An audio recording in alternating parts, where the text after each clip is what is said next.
Monday, October 27th, 2025. Let Dave mute himself.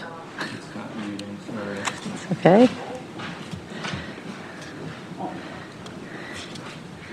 And, nope, not yet. I think you just have to turn your volume down. Okay.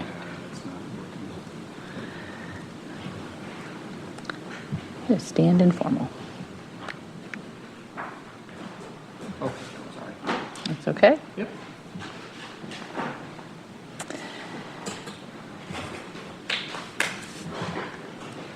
Okay. And ask Dave to call the roll. Council President Vitiver. Here. Alder Verveer. Here. Alder Govindarajan. Here. Alder Madison. Here. Alder Evers. Here. Alder Figueroa Cole. Here. Mayor of Quorum. Thank you. All right, so I will just remind us all that since we are hybrid, which is not usual for this body, for those of you in the room, you do need to press the button on your microphone to turn it on, and you do need to use the microphone so that the folks on Zoom can hear you. And for the folks on Zoom, I do actually have Zoom open, so you can use your raise hand function.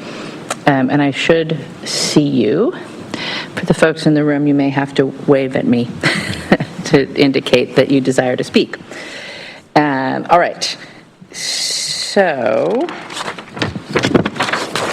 our first item is general public comment. We have several folks registered under general public comment wishing to speak.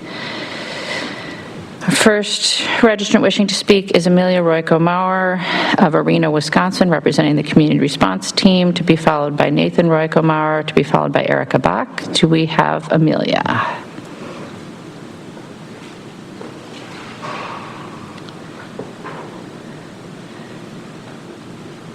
Can our tech facilitator, there, you should be able to unmute yourself, Amelia.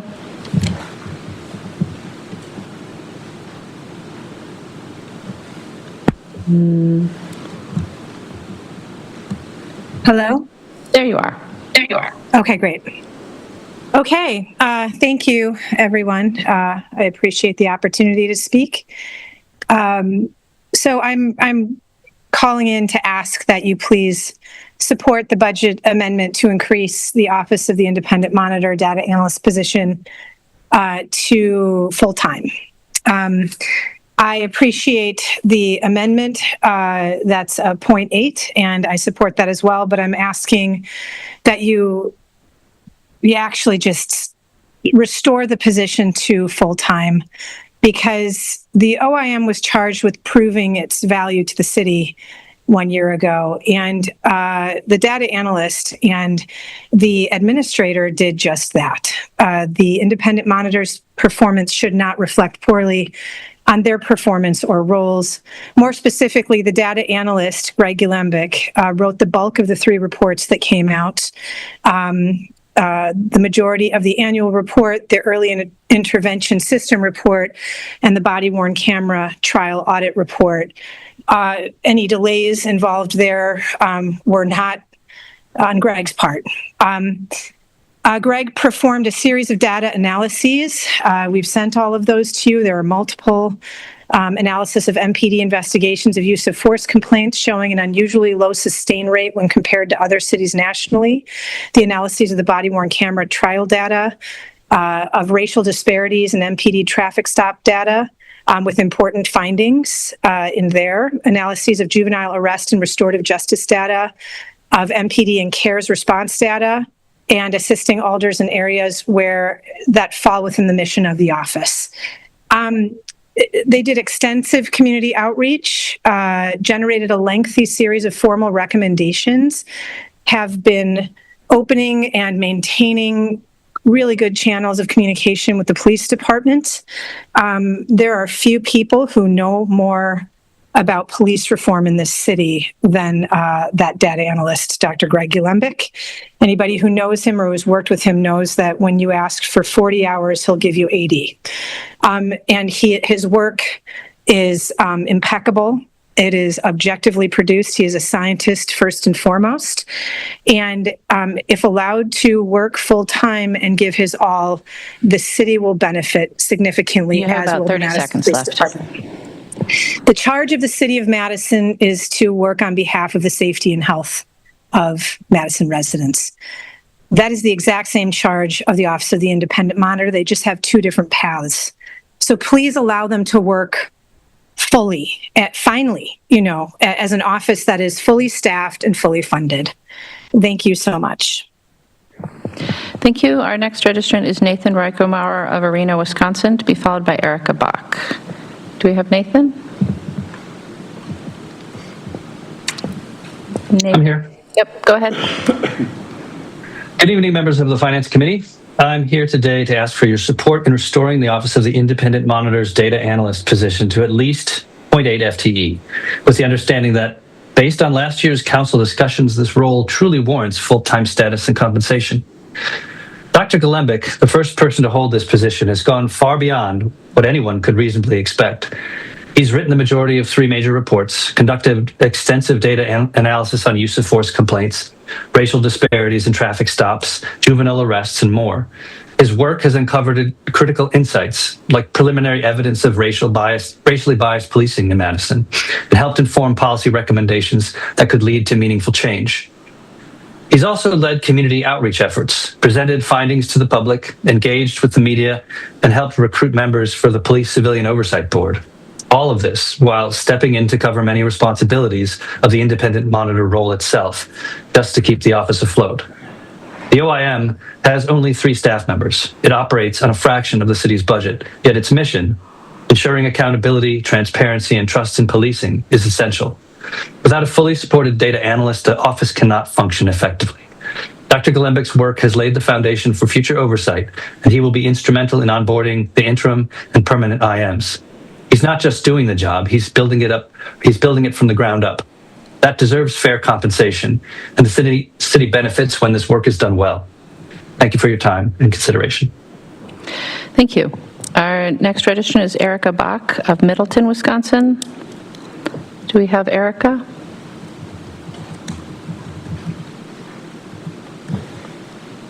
Doesn't look like we have Erica either in person or online.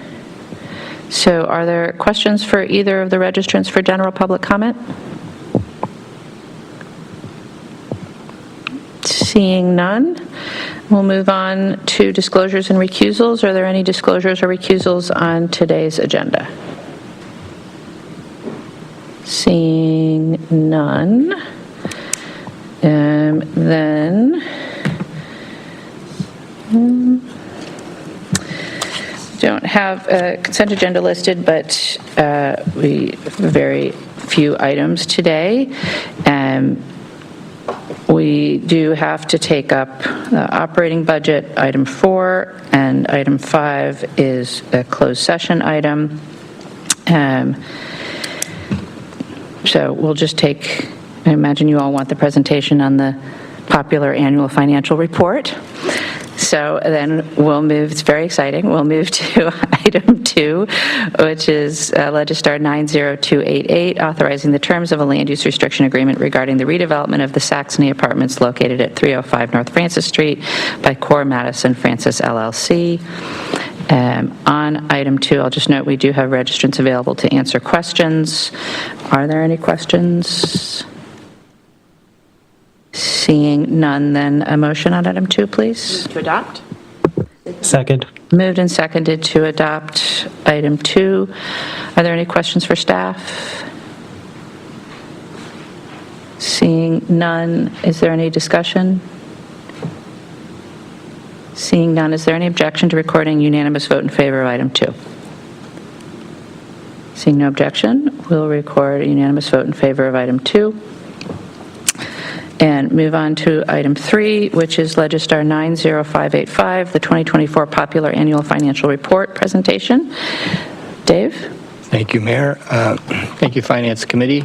So the popular annual financial report is a new initiative from the Finance Department. It's really a best practice from the Government Finance Officers Association, and it takes all of the information that is in our annual comprehensive financial report, which is almost 300 pages long, and really tries to distill it and make it a lot more approachable. The document that I'll walk through for you quickly is under 40 pages long. It really tries to summarize and highlight a lot of the information that that I think informs what's happening with city finances, but also city government and services and so on over time. So I'm going to hopefully share my screen here. All right, it looks like everybody can see that. This is the lead page of the finance website, and I'm just going to highlight the accounting page here, or accounting slides.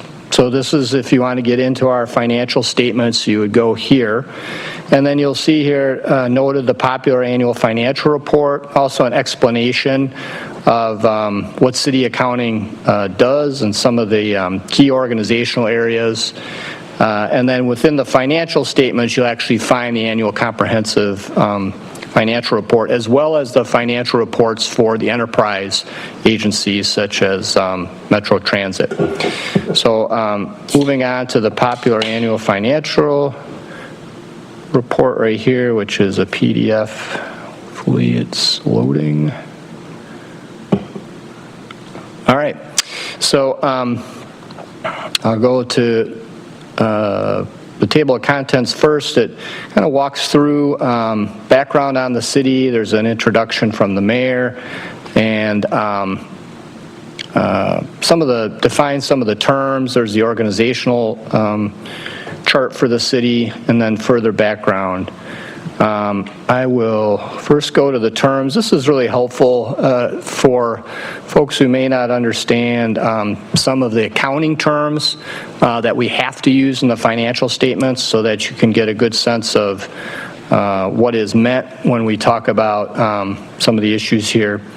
We also talk about the city's mission, service promise, and so on, and really get into some of these information generally about the city employees, and some trends over time with population, unemployment, median family income, all of which is in the annual comprehensive financial report in various places, including the organization chart, some of the awards and recognition. The city has received for multiple years excellence in its financial reporting, and is working, hopefully, over the next several years to getting the same achievement and excellence for its budget reporting as well. And the digital budget book is a great first step towards that. This is that. We talk about the 7 elements of a great city, a little bit on the what's happening in the capital budget. And then we describe each of the sort of city funds and what they mean in terms of governmental funds, proprietary funds, and so on. All of this is defined through Governmental Accounting Standards Board requirements in terms of how we show our finances and display them. And then there's a series of charts that show the revenues for some of these funds, as well as where the dollars go. So the general fund, the library fund, and an explanation of property taxes, and so on. And then where those dollars go in the budget. So it really takes a lot of information in what is a lengthy financial report, and really tries to make it approachable for city residents and others who are interested in learning more about the how the city spends its money, where the money comes from, and some of the financial and other trends over time. And so this is a good entry into, if you want to dig deeper into the annual comprehensive financial report, you can do that, but this is a great sort of first step. So I will stop there. It's available, as I said, on our website, and we're pretty excited that we could put it out there for all of you as committee and council members, as well as residents generally. So happy to answer any questions on that. Thank you, Dave. Questions? Alder Figueroa Cole? Not a question, but just thank you. Today I was just having a conversation with Christine about how to make the budget more easy to consume by the public. And there's other ideas that I have, but I really like this, and definitely a starting point to get there. Thank you for the work on that. I appreciate it. Thank you. Thank you, Alder. Alder Verveer? Thank you, Mayor. I would like to congratulate the Finance Department staff on this nice improvement for our community, and especially the accountants on your team, Dave, that worked so hard on this. I do have a question, and that is, I know from your experience in national organizations that you have familiarity with the popular report. Do you know approximately how many municipalities our size have these popular reports, would you say? I don't have the numbers. Generally, from what I've heard, it's a relatively low percentage, but I can get you those numbers. I don't have them. I can contact GFOA and see if they have some things on that. Could we be the first in Wisconsin, do you know? I would imagine there's some communities in the state that have something like this. So we're probably not the first, but I don't know for sure. Okay, well, thanks. Yeah. Congrats. Thank you. Again. Thank you, Alder. Alder Evers? Make sure you do your mic. Oh, okay. Thank you. Thanks, Mayor. Dave, question on expenditures in the general fund, the percentage of the general fund allocated towards debt service. I've been on this committee for a while. I was under the impression that debt service in our operating budget was higher than what you have listed here in percentage terms. You have it at 0.9%, and how could I have been under the impression that it was taking up a larger percentage? Is that perhaps not paying attention in the past? You're right, it is a higher percentage, and I'll have to double check that if it's embedded in some of these other categories and the way it was presented here. But you're right, it's closer to 16, 17%. That was my impression. Yeah. So I'll double check with that may have been the way that they characterize certain things, but I'll go back to them, and it may be embedded in certain places. But all right, well, great observation. Thank you. Other questions? All right. Thank you, Dave. Thank you. That will take us to item 4, which is Legistar 90249, the 2026 Executive Operating Budget. Just to orient us, we will do public comment first, and then questions for registrants. Then I believe staff have a presentation, and we'll do questions for staff, and then we'll work through each of the amendments, getting them moved, see if there are questions, discussion, etc. So we'll start then with registrants. On item 4, our first registrant is Ashley Mosbury of District 16, to be followed by Karen Reese, to be followed by Barbie Jackson. Do we have Ashley? Looks like. Can you guys hear me? You should be able to, yes, go ahead. Okay, so I am just going ahead to start speaking about Black on State, but I do want to say that I do support the competitive RFP process for the downtown Madison programming. I host the Black on State Festival every year. I started in 2024, and we started with bringing 13,000 people in 2024 to the 400 and 500 blocks of State Street. And this year was our second year. We've brought over 21,000 people to join us on State Street to enjoy community, creativity, and entrepreneurship. This event helps the businesses on State Street. We connect with local vendors, local food trucks, and local artists. They all earn income through us hosting the event. We also create visibility and opportunities for Black-owned businesses and creatives downtown, which is not something that happens often. And I think the Black on State Festival proves that, major events happening downtown that also have a social impact are good for the city. And I think funding is important for this specific event and for all events that are downtown because it'll help us grow the festival each year. We've already made a big impact with the little resources that we have. So I think the opportunity to apply for funding would be greatly appreciated, not only to us hosting the festival, but for the community that enjoys what we do. Essentially, the Black on State Festival is really just it shows what happens when community and vision come together. I think that our RFP process will not only help us continue to make Black on State Festival happen, but it could bring other cultural and community-led events downtown. And I think that is great for our community and the overall downtown area. Thank you. Thank you. Our next registrant is Karen Reese of District 14, representing the Urban Community Arts Network, to be followed by Barbie Jackson, to be followed by Tasia Thompson. Do we have Karen? Hi, everyone. Thanks for having me tonight.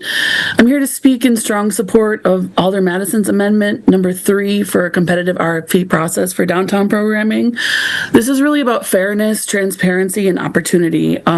For years, this has been a line item that goes directly to the downtown bid, meaning every year the same organization receives these funds without others having the chance to apply, like Black on State, like Madlit, or other people that we don't know about yet for new ideas for downtown. You all have a lot of really difficult budget decisions to make this year, but I think this one is relatively easy. Supporting a competitive process aligns with the city's stated values of equity and inclusion that guide not just how we spend money, but who gets to participate in shaping our city's future. I talked to you earlier this year. You were looking at funding for Madlit for 2025, and while you all approved that request, which we are grateful for, Alder Evers appropriately asked whether or not we'd be open to having that funding go through a competitive process in the future. And I responded without hesitation, that is an organization that fights for equity. Absolutely, we welcome a fair process. So it was a little disappointing and surprising to see that while the city decided not to continue funding for Madlit, this budget maintains a line item for the downtown bid, again, without competition. The bid does great work, really important work, but they have struggled to offer those diverse offerings without direct support from community partners. And those partners deserve an opportunity to apply directly for the funds. Amendment 4 proposes increasing the $50,000 to match what the bid has previously received. I would support that increase, but only if it's paired with the competitive process. And to be clear, this isn't about taking something away. It's about opening doors. It's about doing something that does not continue to maintain an inequitable status quo, because public dollars should reflect our public values, and that means giving multiple organizations the chance to contribute to a vibrant and inclusive downtown. I did also want to mention that my strong support for Amendment 7 for Parks Coordinator position for the Goodman Pool is also really important. I don't live in 13 at the moment, but I have for a lot of years, and my family's still there. My nephews have enjoyed the pool since it opened up, and we decided to put the pool on the south side because it's a place that really needed those activities. So I really hope that the city will consider making this a place where all children can continue to show up and have something to do in the summer. The restrictive rules that were put in place this summer made it really difficult for kids with working parents to show up because the hours are very limited. And I think having a position here, someone who can build relationships with the community, is really critical for seeing success for this wonderful city investment. So thank you so much for your time. I appreciate the work you do. Thank you. Our next registrant is Barbie Jackson of District 7, to be followed by Tasia Thompson, to be followed by Tyler Brunsell. Barbie? Good afternoon. My name is Barbie Jackson. I'm the Vice President of Moses, a member of the Justice and Policing Task Force, and a 58-year resident of Madison. Thank you for the opportunity to speak to you tonight. Today, I'm speaking to you as an individual in support of the Finance Committee amendment to increase amendment number 6 to increase from 0.6 to 0.8 FTE funding for the data analyst position in the Office of the Independent Monitor. You've already heard good support for the increase, even up to full-time. I'm here to speak about Moses' support for ongoing viability of the Office of the Independent Monitor and the Police Civilian Oversight Board. Moses represents 22 member congregations who unanimously approved support for the ongoing viability and sufficient funding to maintain a fully staffed OIM. The data analyst position is essential to the OIM, especially during this time of transition following the recent resignation of the Independent Monitor. Existing disparities in policing of racial, economically disadvantaged, and other protected groups persist despite efforts to date. It is critical to the equitable safety and fair treatment of all community members to assure the ongoing viability of these offices and while these entities develop the policies, procedures, and actions necessary to execute their responsibilities. So please assure that viability of these critical services by approving the amendment to increase the OIM data analyst position from 0.6 to 0.8 FTE.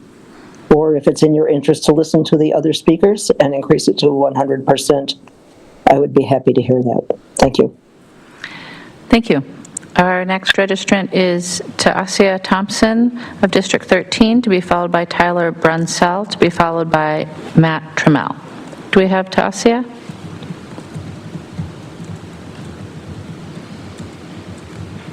Doesn't look like it online. So we'll go then to Tyler Brunsell of Janesville, representing the Urban Community Arts Network, to be followed by Matt Trammell, to be followed by Alex Andros.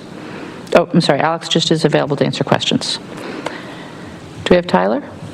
Yep, I'm here. Hopefully everybody's doing well today.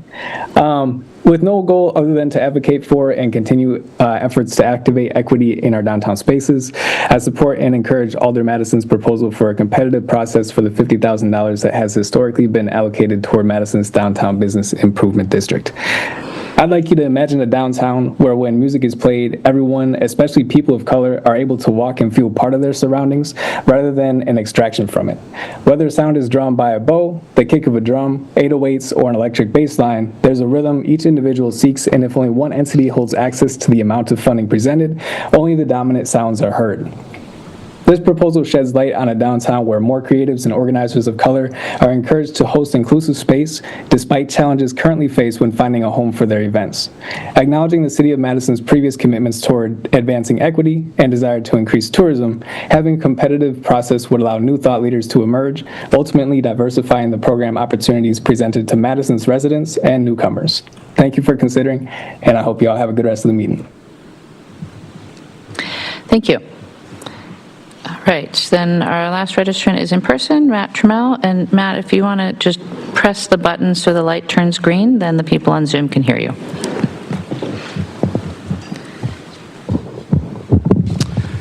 Good evening. Oh, a little closer. Good evening. My name is Matt Trammell, and I'm the Executive Director of Madison Central Business Improvement District. We appreciate the opportunity to share our support for an additional $12,225 in the 2026 operating budget, which would restore our budget to previous year's levels of $62,225. As a reminder, each year, more than $20,000 of that total is paid back to the city for event permitting fees, including additional MPD support, street closures, and bus reroutes. This request is about making a strategic, proven investment that helps the city meet its core goals for equity and people-centered economic development. The bid's commitment to diverse programming is woven into our core mission. We proactively build platforms that diverse artists and businesses to succeed. Over the last 3 years alone, the bid has committed substantial resources, including $41,000 in performer fees and production costs. 515 staff hours were dedicated to producing 55 events that intentionally centered culturally diverse talent, attracting tens of thousands of visitors to the district. We use our key programs to create tangible economic access. At the Madison Night Market, we've partnered with groups like the Ujamaa Business Network to coordinate no-cost booths for Black-owned businesses. Our vendor community intentionally includes Black-owned, AAPI, Hispanic, and Native-owned businesses, providing crucial entry points into the Central Business District's market. We also provide hands-on administrative support to vital community partners. We helped launch MadLit, providing no-cost equipment and administrative support to help bring diverse artists to the Capitol Square area. The bid also has partnered with Black on State in each of its first 2 years by providing administrative and marketing support, including poster production and placement, helping the event succeed and grow. And our community performance stage in Peace Park has featured groups ranging from the Ho Chunk Nation to various Hispanic dancing collectives, in addition to playing host to our annual Lunar New Year celebration in support of BID AAPI businesses. When we invest in diverse programming, we're doing 3 important things. Growing the tax base. These events are magnets. They draw customers from every corner of Madison and beyond, generating increased foot traffic and sales tax revenue that benefits every downtown business and ultimately the city budget. The more diverse the programming, the broader our customer base becomes. Strengthening the entrepreneurial pipeline. Downtown is the most visible stage in Madison, and supporting the next generation of successful, diverse-owned businesses helps them build the revenue and brand stability they need to eventually qualify for the city's larger business loans and grants. About 30 seconds left. And building a resilient urban core. After the protests in the wake of George Floyd's murder, we collaborated with the city and many minority artists to coordinate mural paintings on boarded-up windows. This creative activation was a crucial part of our downtown community's emotional and economic recovery. We're asking for the committee to restore our $12,225 in funding so that we can sustain high-impact programming in 2026. Thank you. Thank you. Those are all of the registrants wishing to speak. Are there questions for any of our registrants? Alder Madison. Thank you, Mayor. And I'm going to apologize if I need to end abruptly, but I'm going to do my best here. But for, I think the first speaker on this one was Ashley. So is Ashley is still available? Yes. All right, Ashley, can you talk a little bit about how Black on State came about in the downtown core? Yeah, so in 2024, we were connected to the bid. We know that the city was doing the pedestrian mall experiment, and we got connected to the bid as a way to bring pretty much a Black festival to downtown Madison. We came up with the idea that the Black on State Festival would essentially center entrepreneurship, creativity, and art. And we hosted that festival expecting like 5,000 people, and we ended up bringing 13,000 people out. We connected with a lot of artists, creatives, and different things like that. And we were just able to celebrate Black creativity, art, and entrepreneurship in downtown Madison. And then is there a plan from the city for this to go on and be funded in some capacity from the city? So no, we don't have any like any funding really from the city. Majority of our funding comes from sponsorships, and we don't receive any funding from the city. We do have support from the bid. They do marketing for us, so they kind of put it out on their monthly newsletter, I believe, and then they also speak to the businesses that are downtown to let them know that we are hosting the event, but we don't receive any funding. And just to clarify on my end, and again, it's been a long couple days for me, but you are not receiving financial funding, just in-kind support from the bid, right? Yes. And those are in-kind support you can receive. It is my assumption as someone who does events, those kind of in-kind offerings can be received from the bid and also other, groups and sponsorships across the city. They're not solely dependent on the bid to make this event happen, right? Yeah, that's correct. Yeah, we connect with a bunch of different businesses throughout the city, that kind of align with what we're doing and bringing downtown Madison, a new event. Yeah, so we don't receive anything monetarily from the bid. It's just okay. Yeah. Yep.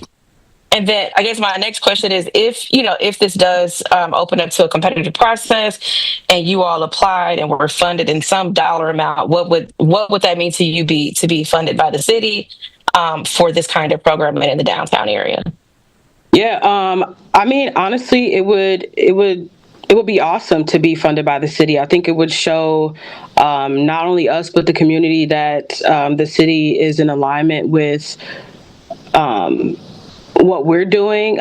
They think it's important, and it's, bringing the community together.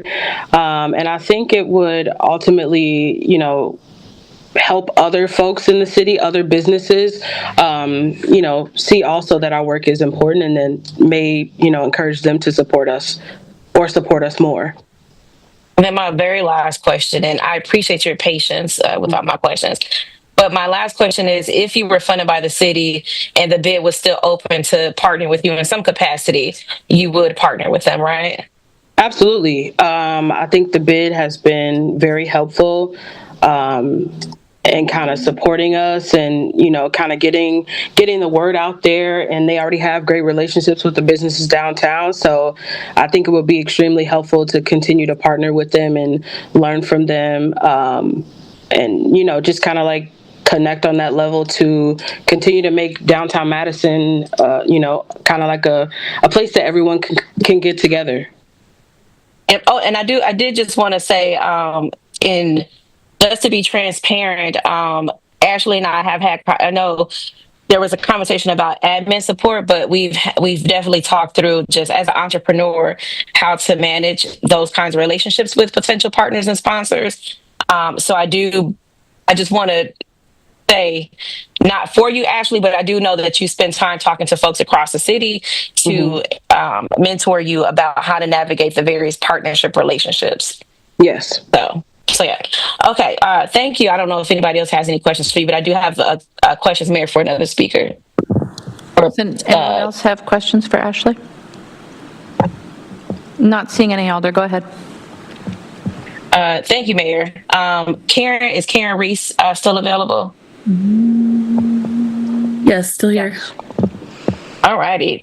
Thanks, Karen, for your questions and for your patience, because I may be duplicate my questions here. So sorry. But can you just share with us how Mad Lit came about? Where did did the city approach you? You approached the city. How did it come about? Yeah, so this came about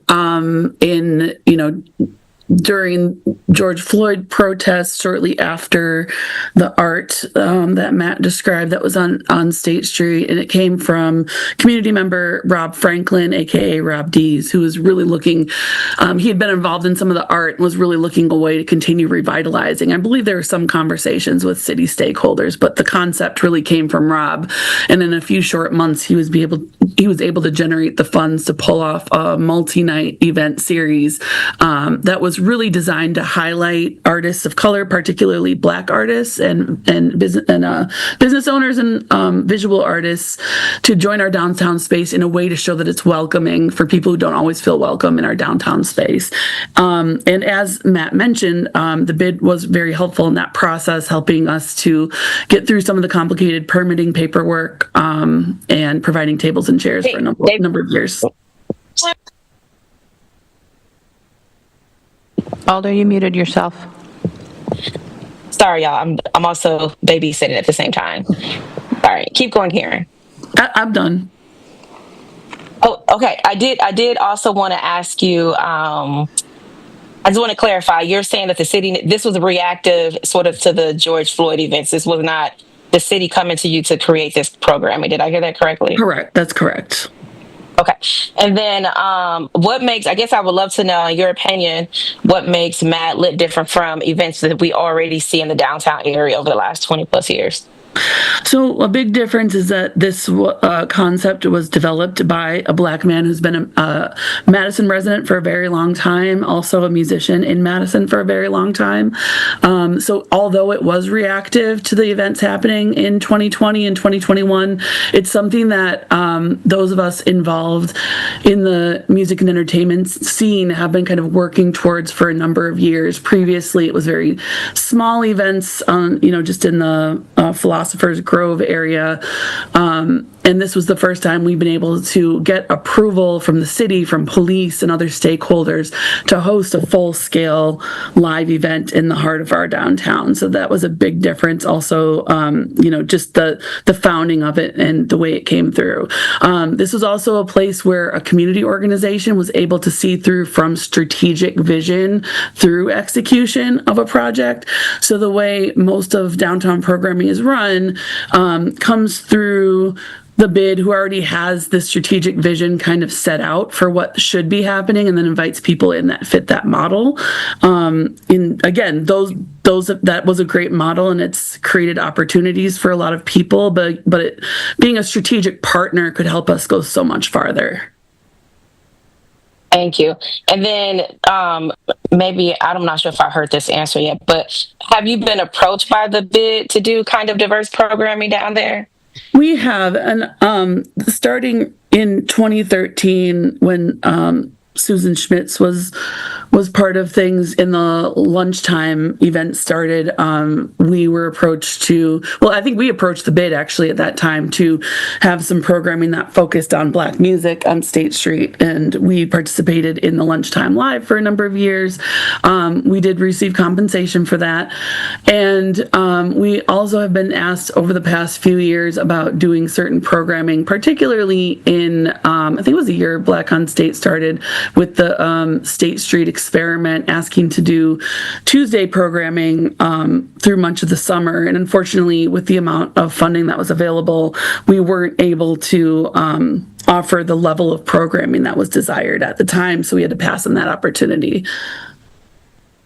This was from, I'm sorry, opportunity from the bid. There was not adequate funding for you all to do it. Is that what you're saying? Yep, asking for programming and just not enough funding to cover the staffing capacity it would take to pull that programming off.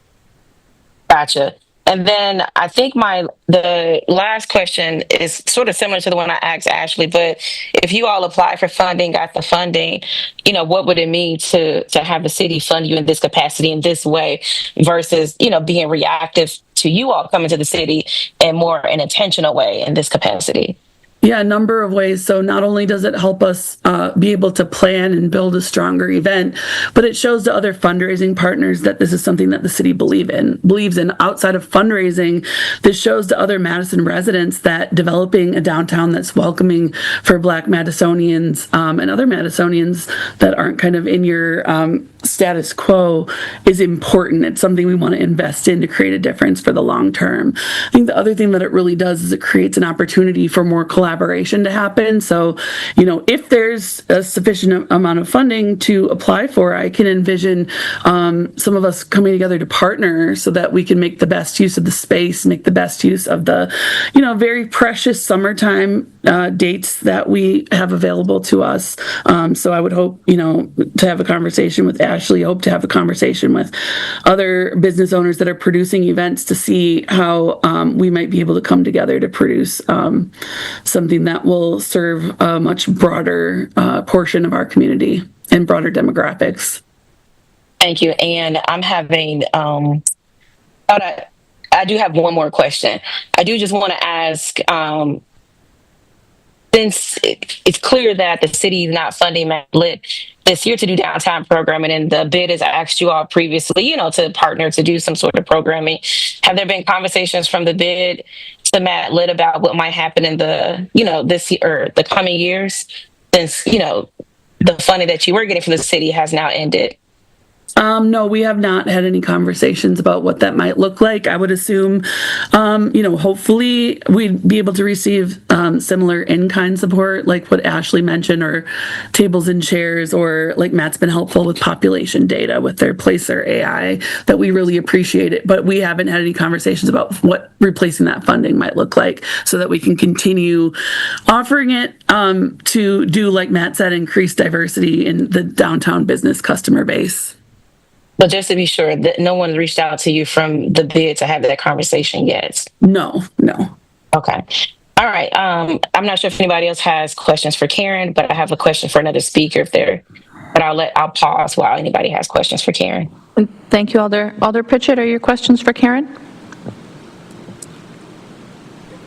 Yes, Karen, given that you have history now with Black on State Street, have you considered, given that the funding that you've currently been receiving is exhausted, have you considered nonprofit status? Yeah, Alder Pritchett, to be clear, I'm affiliated with the Madlit event series, and Black on State is what Ashley Mosberry has been producing. I'm not sure what her business status is for Madlit. We are the organization that supports that is Urban Community Arts Network, and we are a nonprofit, and we need to fundraise from multiple sources to be able to put on an event the size of Madlit.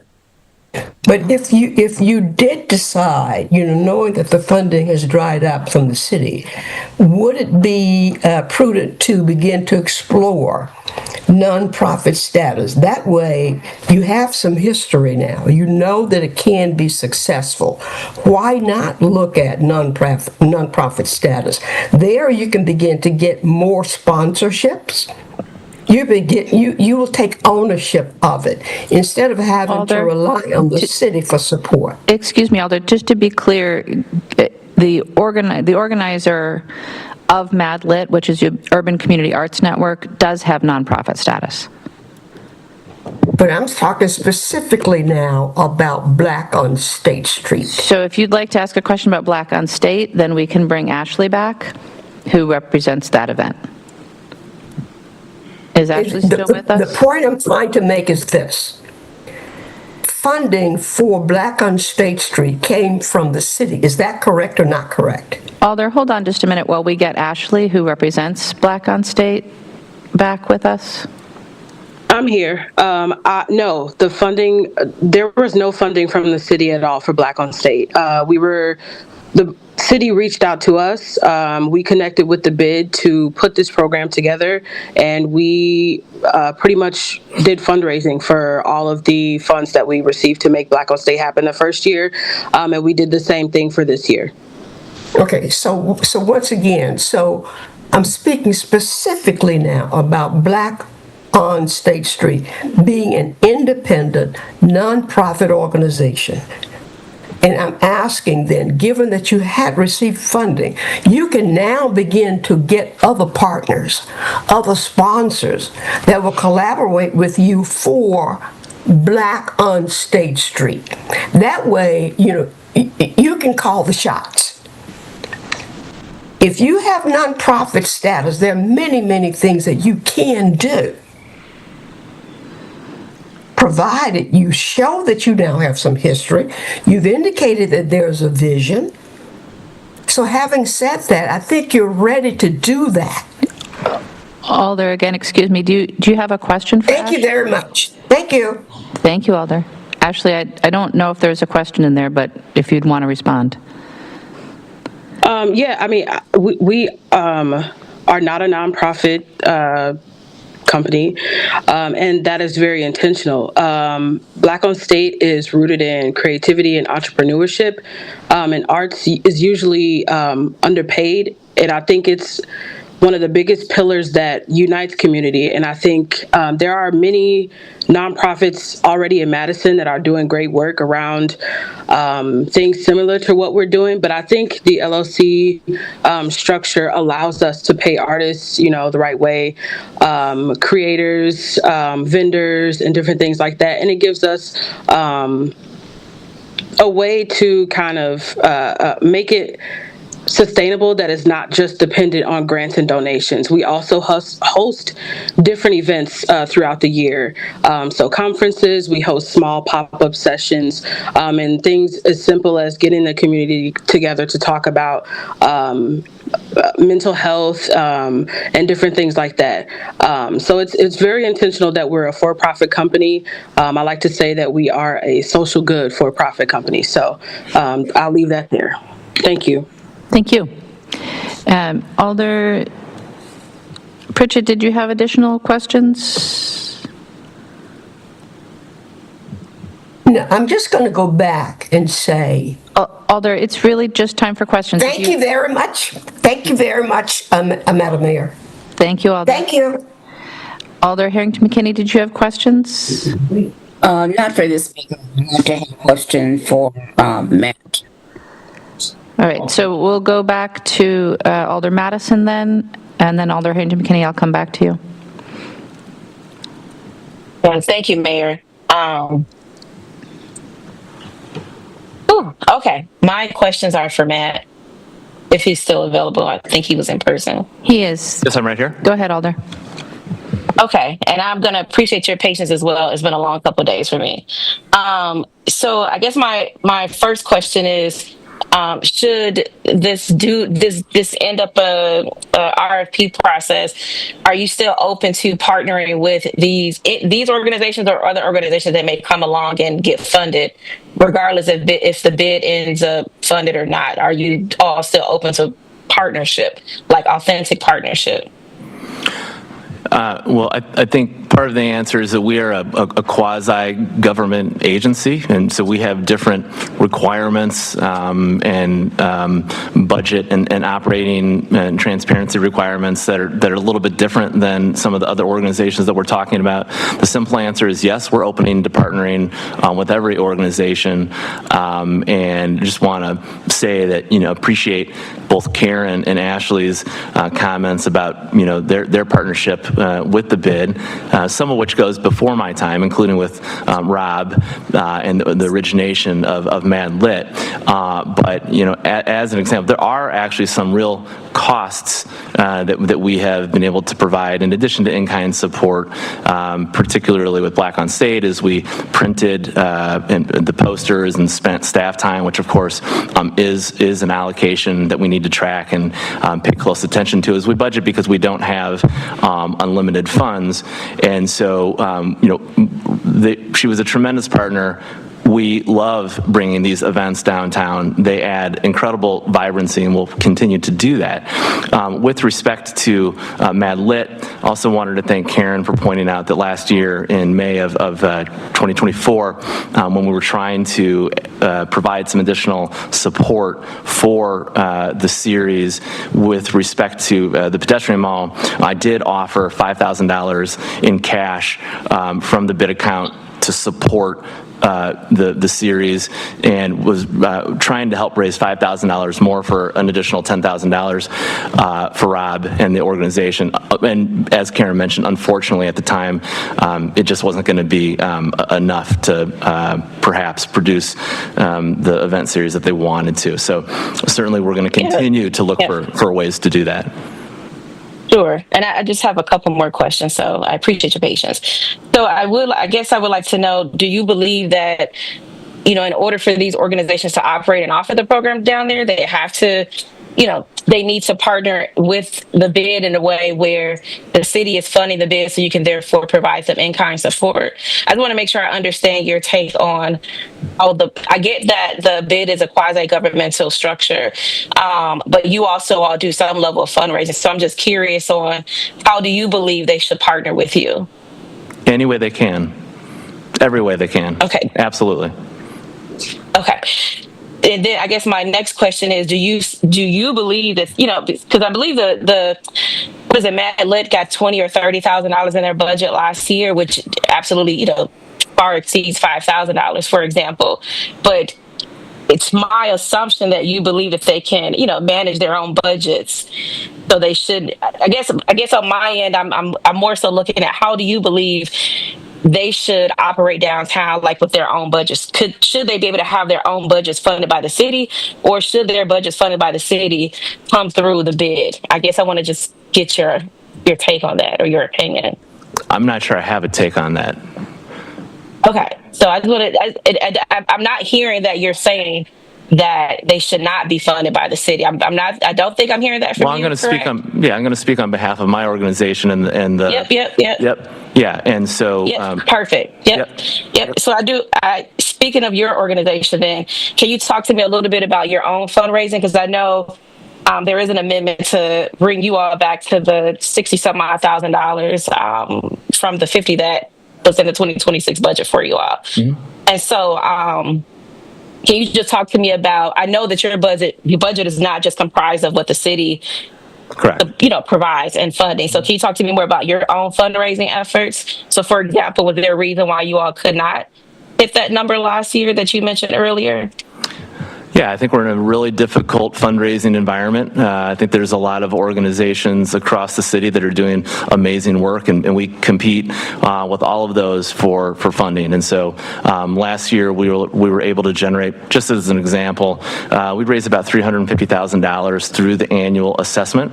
It'll be similar to that next year, and our budget is around $650,000. So where does the additional money come from? Some of it is from event fees for our more popular events like the Madison Night Market, which also incur a lot of expenses as well. But we are incredibly judicial about how we spend those dollars, and so we've been able to generate some revenue there.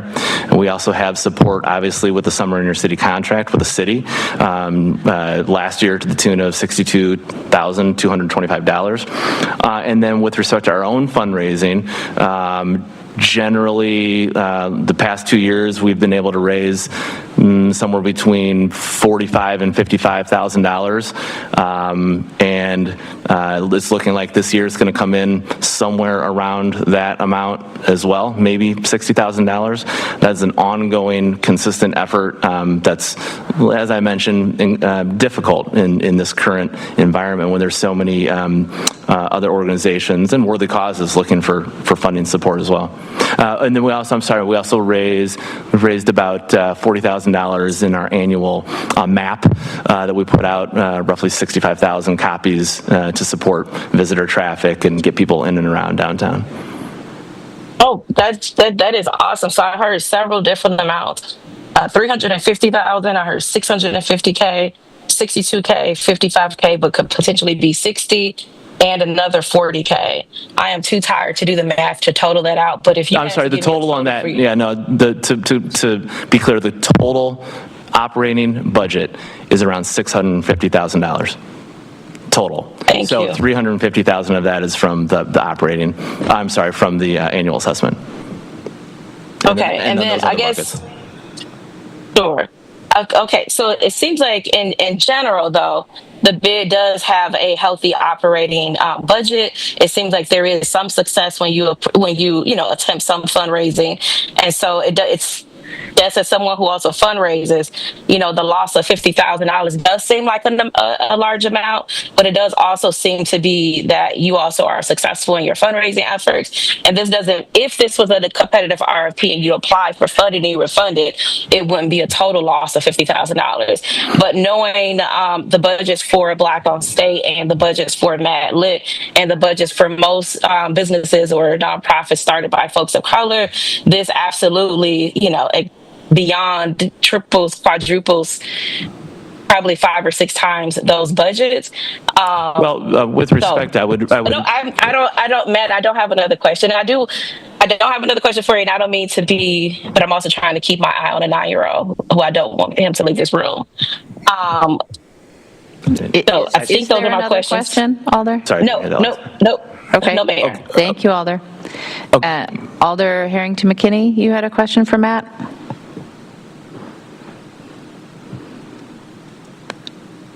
Alder Harrington McKinney, you're muted if you're speaking. Okay, we'll come back. Alder Govindarajan? Thank you, Madam Mayor. Questions for Matt. Nice to see you again, Matt. Nice to see you. Couple things. So, I think through this discussion, what I've kind of gathered is there's a general understanding that the bid hosts a lot of events downtown, but you and I know that there's a lot more that you guys actually do. Would love to hear more about the infrastructure upgrades you've provided and the resources you guys provide to the local businesses in the downtown area. What else does the bid board do? I think that would be helpful information.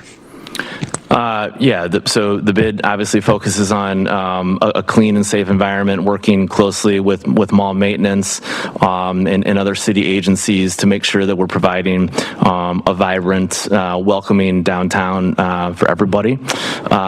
We provide additional resourcing to our small businesses, whether that's trying to connect them to some of the programs, including facade improvement grants or interior improvement grants. Really trying to help be a liaison between any of the city agencies and the bid itself and the bid businesses to help smooth out that process and help them, be successful and grow.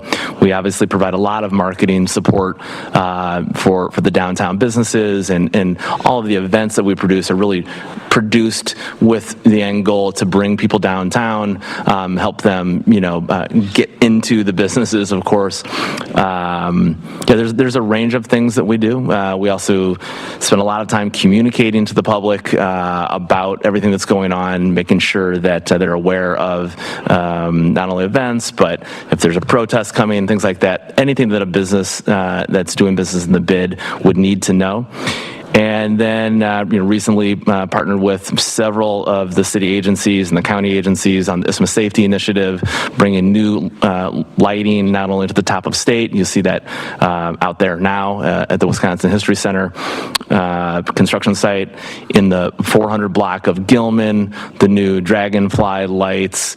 There's all kinds of placemaking things that we're doing on an ongoing basis as a 25-year-old organization that really kind of continued to build on the success that we've seen in the past. Yeah, thank you. I see even the monthly newsletters you guys send out. It's super helpful for the business folks down there. So thank you for explaining that. You also mentioned earlier how the bid is a quasi-government entity.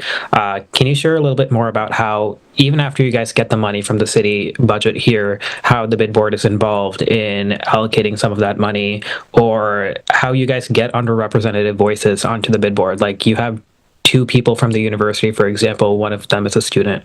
If you explain about that, I think that would be helpful. Yeah, the bid was created out of state statute in 1999, and as a function of that, has a very prescribed board that brings representation from the entire bid area. So there's business and property owners from, say, State Street, the Capitol Mall, the Capitol Square, the King Street area. There are university representatives, all 3 of our downtown alders, including yourself, Will, and Alder Verveer. We have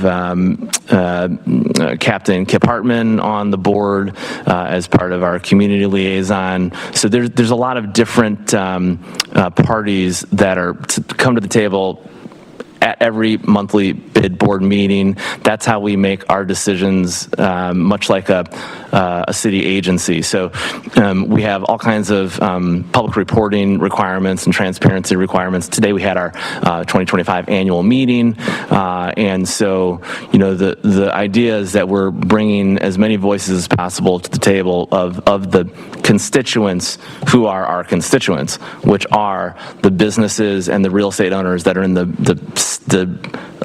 defined border of the bid. That's very helpful. Thank you. And I guess the crux of this discussion for me has been making the funding a competitive grant instead. In your opinion, it seems like the bid board is a little bit more well governed by the city a little bit, and obviously state statute. It doesn't seem like the bid board is just like any other nonprofit that competes for a grant. So does it, I guess what I'm trying to ask is, like, does it make sense that the city does fund you directly rather than have you compete through a process? Like, I would think so, but I'm guessing you would too. Yeah, I do think it's a different approach, and it's a different, there are bids all across the country, many of them funded by the cities in which they reside. It is a rather unique structure, but it is one that is in line with the city's economic development initiatives, with their DEI initiatives. All of that goes into what we do as well. And so those are things that we focus on every single day as part of our mission and our philosophy. But in reality, what we know is that when we add diversity, when we bring as many cultures together in the heart of downtown, it's actually the most additive thing that we possibly can do, because it is where the entire community comes together. It's the crossroads, and so it's a weapon for us to be, the actually, quote unquote, the place to be. I mean, that's why it is the way it is. All of the cultural institutions are there, the restaurants, the shopping, the art, the music, and it's really a unique place in Madison, and that's why it was created as such. Great, thank you. Those are my questions. Thank you, Alder. Alder Madison, additional questions? Yes, I appreciate it.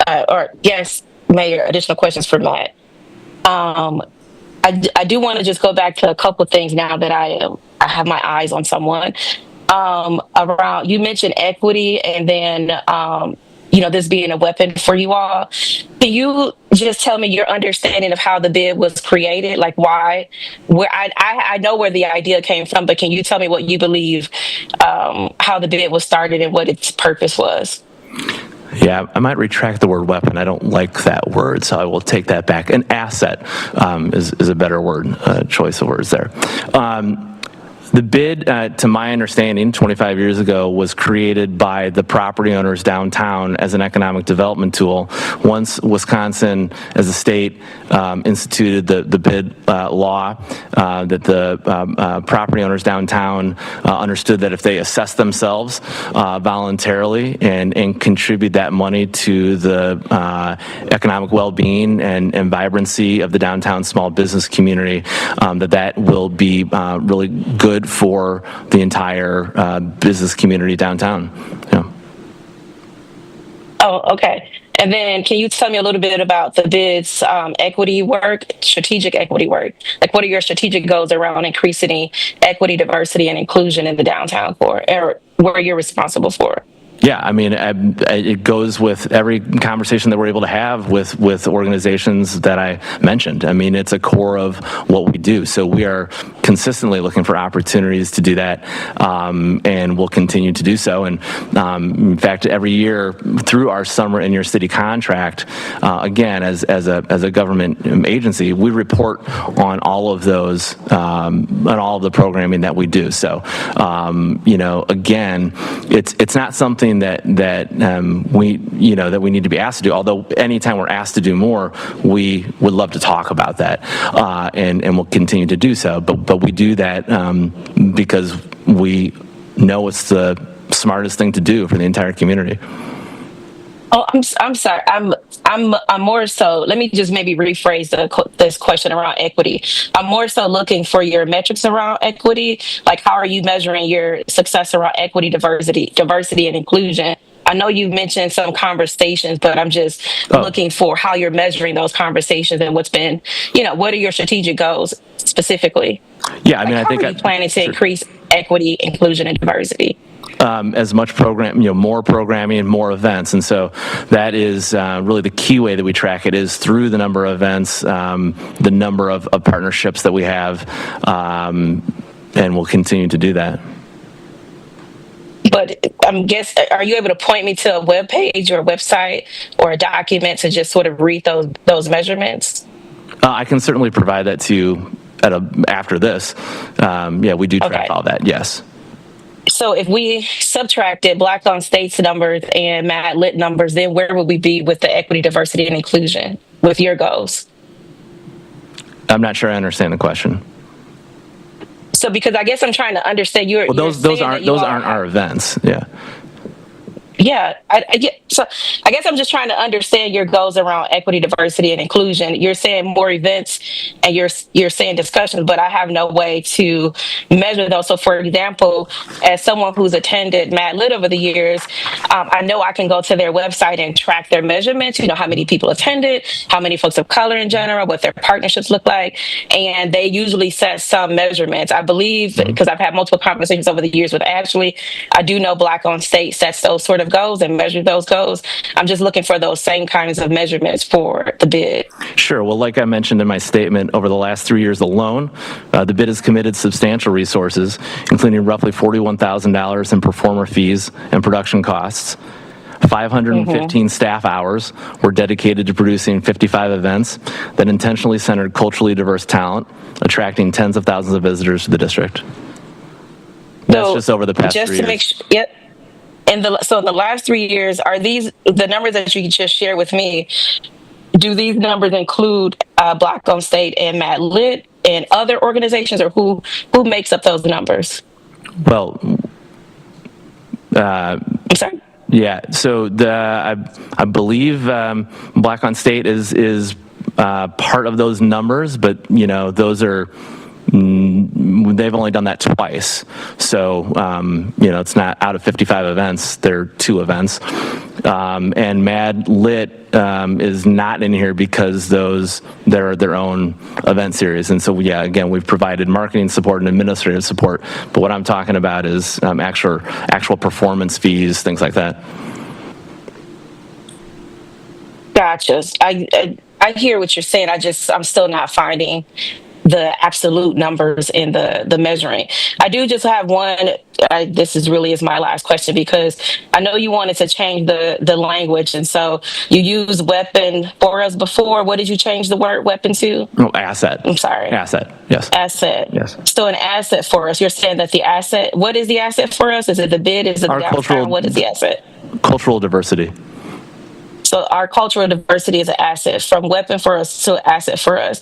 So I know that, for example, during the George Floyd, uprising, or whatever you want to refer to it as, you did have folks like Mad Lit respond to that with something positive, which is Mad Lit, for example. I would like to know, what is the bid doing in response to George Floyd? So, for example, I remember lots of art down on State Street. There was lots of things in the posters in the walls, but I walk State Street maybe 3 or 4 times a week, as I have an organization at the top of the square, and I don't see that kind of energy anymore. So I do want to just help me understand visibly, how is it an asset for folks of color too, in response to George Floyd? Well, first of all, that was 5 years ago. I was just putting on the record a lot of work that we did in that time, and I would just say, Alder, that the work is never done. We can always do more. We're always looking for ways to do more. So, I think I've been very clear about what we've done to date, so I don't think I need to expound on that anymore. I'm basically talking about my time over the past 3 years. But we are absolutely always wanting to talk about how we can center diversity and inclusion more. There's always more that we can do. I do want to say I appreciate you answering the questions, and I'll look to staff somebody from economic development, because I do think it's important as an alder who has to make decisions on budgeting to understand the measurement. So I'm stopping there, Mayor, because I know what you're about to say. Thank you. Do you have any other questions, Alder? No. Thank you, Alder. No. Alder Harrington McKinney, did you have questions for Matt? Thank you. Am I off mute? Can you hear me now? Yes, we can. Okay, thank you so very much. First of all, I want to thank Alder Madison for bringing me into this space. And a lot of the back and forth questions, I think that I have had the answer to. But Matt, one thing, your prescribed board, and you said it's a defined border. What's the racial makeup of that? Could you give me like a summary of what that looks like? Yeah, it's actually on the city's website, but speaking off the top of my head, the question is what specifically? I'm sorry. So when the vice president asked you about the board, you mentioned you used the term defined boundary. Correct. And it's a pre-described board. And so my question is that we have had, I heard from Karen Reese and I heard from Ashley. So would they be incorporated on that board, or how are their voices heard, and how are their voices incorporated? So the board and the terms are 3 years. The terms are 3 years. They are approved by the mayor. And when I say prescribed, what I mean is we have, let's see, two State Street business owners, 2 State Street property owners, 2 Capitol Square property owners and 2 Capitol Square business owners, a King Street business owner, a King Street property owner. We have a university representative. We have a university student representative. We have all 3 of our alders, downtown alders. Let's see, what am I forgetting? Well, that gives the answer that I wanted. Yeah, I'm sorry, I'm missing a couple, but yeah, that's... Okay. So, I'm sorry. Generally, we have Saran from the Economic Development Department. Correct. Yeah. Okay. Good. Yeah. And so I guess what I'm hearing is competition versus collaboration, and it seems as though that the bid is making an effort to increase diversity, but how strongly none of these 2, Ashley Mosberry and also Karen Reese, or any of them, how do they don't sit on the board. How are their input realized at that board level?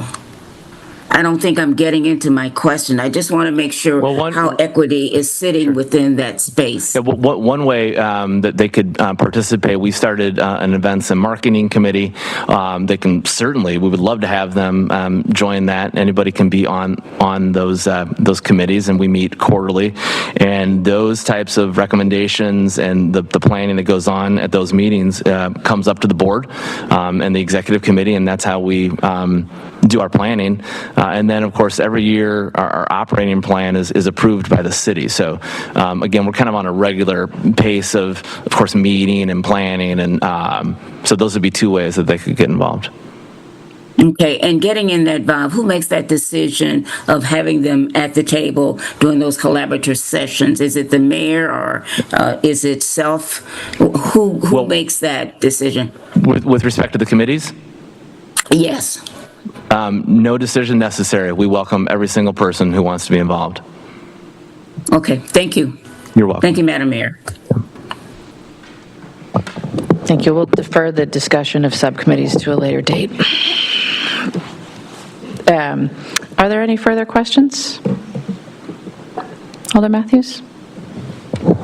I hope this isn't too silly of a question, but I just want to confirm when you say that you raise about $350,000 through the assessment, that's the money that the state statute, that's the money that the businesses have agreed to assess themselves. That's correct. And the money that's governed through the state statute. That's correct. That's based on a linear footage of frontage on the street, which is, to be very exact, a $17.60 multiplier on the, let's see if they have 200 feet of frontage on the street in the bid, times the $17.60, and that goes out on the city tax bills. Yeah, great, thank you. And then for the summer in your city contract, which I believe is what this amendment refers to, that's correct. separate funding, right? So that is additional funding. That is correct. That's separate funding, correct. Okay, thank you so much. You're welcome. Thank you, Alder. Are there any other questions for registrants on item 4? Seeing none. Thank you, Matt. All right. So I think, Madam Council President, let's get a motion. I'm not sure what I'm moving. You're moving approval of the 2026 executive operating budget. But I'm not moving the amendments because we're going to take this Not one yet. by one. Yeah. Thank you. Move approval of the 2026 executive operating budget. Second. Moved and seconded, thank you. That gives us our base motion. And now we're going to move into the proposed amendments. But first, we have a presentation from staff. So we'll have that presentation and then questions. And am I turning it over to you, Christine? Yeah, just 1 second to get situated.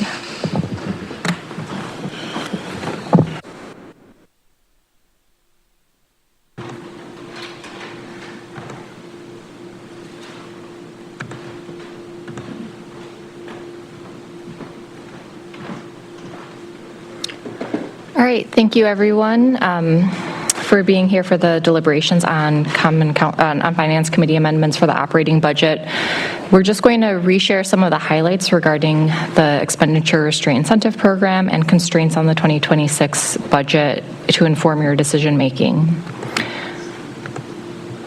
We went through this slide during the overview presentation at the beginning of the briefings, but one important piece of context for the 2026 budget is that unlike prior years where we've experienced a levy limit constraint on the revenue side that has limited how much our budget can grow, this year's main constraint is related to our expenditure growth. So we do have to, the council does have to adopt a balanced budget where revenues equal our expenditures. Historically, the revenues have been the biggest constraint. The state does limit how much expenditures can grow year over year through the expenditure restraint incentive program. And this table summarizes the difference in the limits of those two constraints over time. And you can see that historically, the levy limit has really driven our budget decisions. Under expenditure restraint, we've had millions of dollars of room where we could, in theory, have increased our expenditures if only we had the revenue to pay for those expenditures. So in previous years, we've had 7, 10 million or more. This year, we're in a unique situation where the executive budget leaves about $400,000 of expenditure room compared to almost $5 million of levy limit room. When we're looking at the 2026 executive budget, the executive summary included a finance recommendation that the council leave a $200,000 margin for future readjustments. So this would leave about $218,000 for amendments from the Finance Committee and Common Council. In terms of why leave this margin, just a reminder that eligibility, if we comply with expenditure restraint, we do receive a state aid payment that has historically been around $7 million, and in 2026 is $9 million.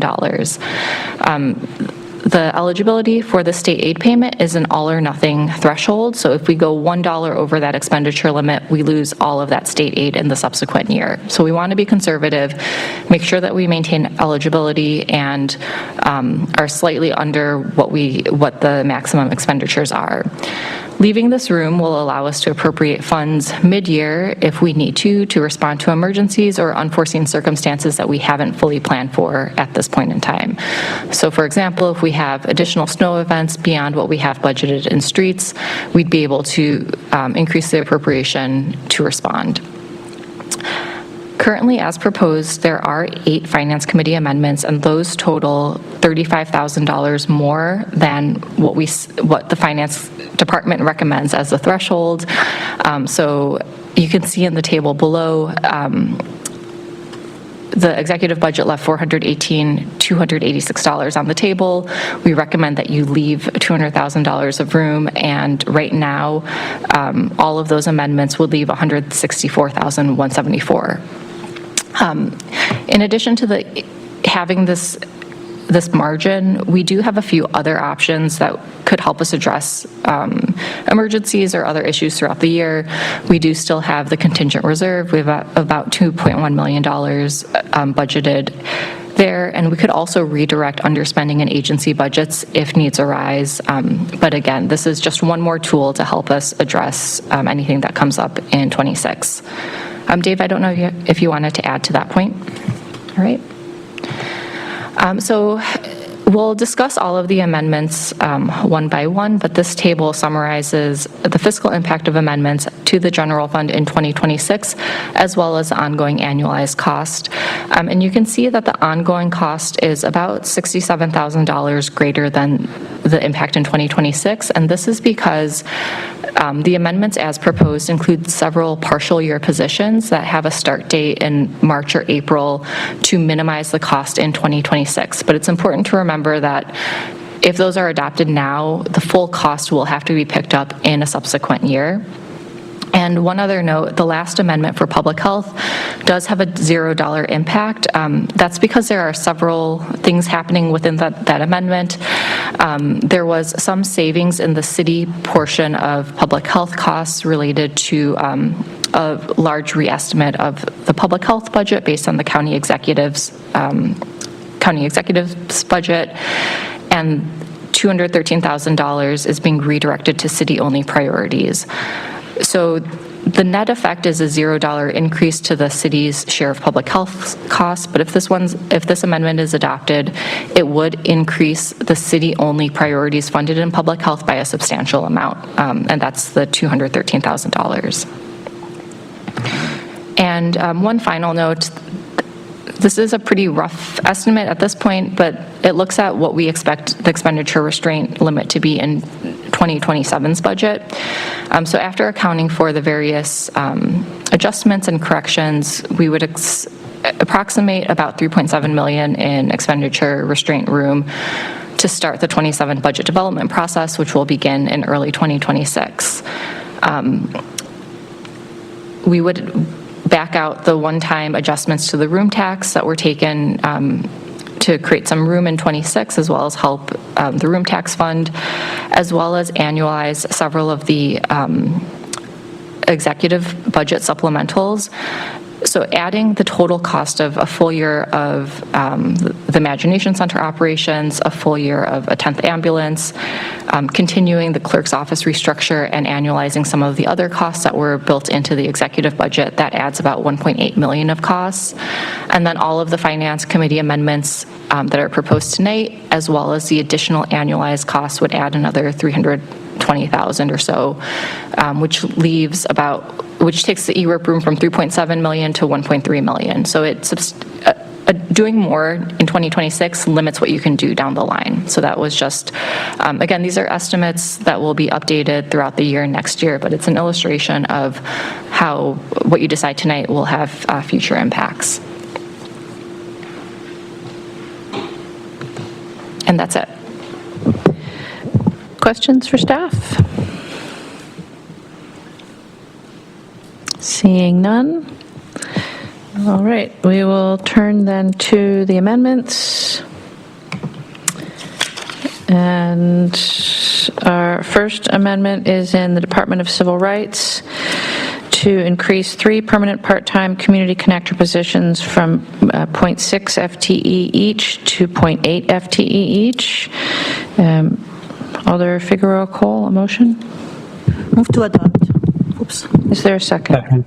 Moved and seconded to adopt. Alder Figueroa Cole, do you wish to speak to it? Yes, thank you, Mayor. Earlier today, I sent you the analysis that was done to create this change, as well as a summary of that analysis. So, as some of you might remember, we created these positions back in 2020. one budget maybe. They started working at the end of September of 2022. And at the time, we created part-time positions for English, Spanish, and Hmong Chinese, and Chinese community connector people. So we had already over 2 years to get that experiment going, and based on the information, we have seen these connectors working within the community, and multiple times we have really used them a lot. And based on all the engagement already so far, and the positive influence that they have in creating community engagement, I think it's really critical for us to expand their work. Things that I personally didn't know, I know as the only Spanish-speaking alder. Okay, yeah, sure, Satya can speak Spanish, so she says. Alder. Just kidding. I saw that coming. In the council, I had the opportunity to go and to actually listen and participate at La Movida radio station, where the connectors actually have a contract and they go there monthly to speak to the community about city services. And I thought that was great, but I didn't know that the Chinese connector actually created a YouTube channel to communicate to their counterparts. And they also use this called WeChat, which is not WhatsApp, but it's something called WeChat. And they also reach out that community through that channel. And they also have, for the Hmong population, a WRT segment for them. So there's a lot going on throughout the budget season. The last budget for the referendum, they were absolutely amazing, working with all the engagement that we did. We definitely see them everywhere.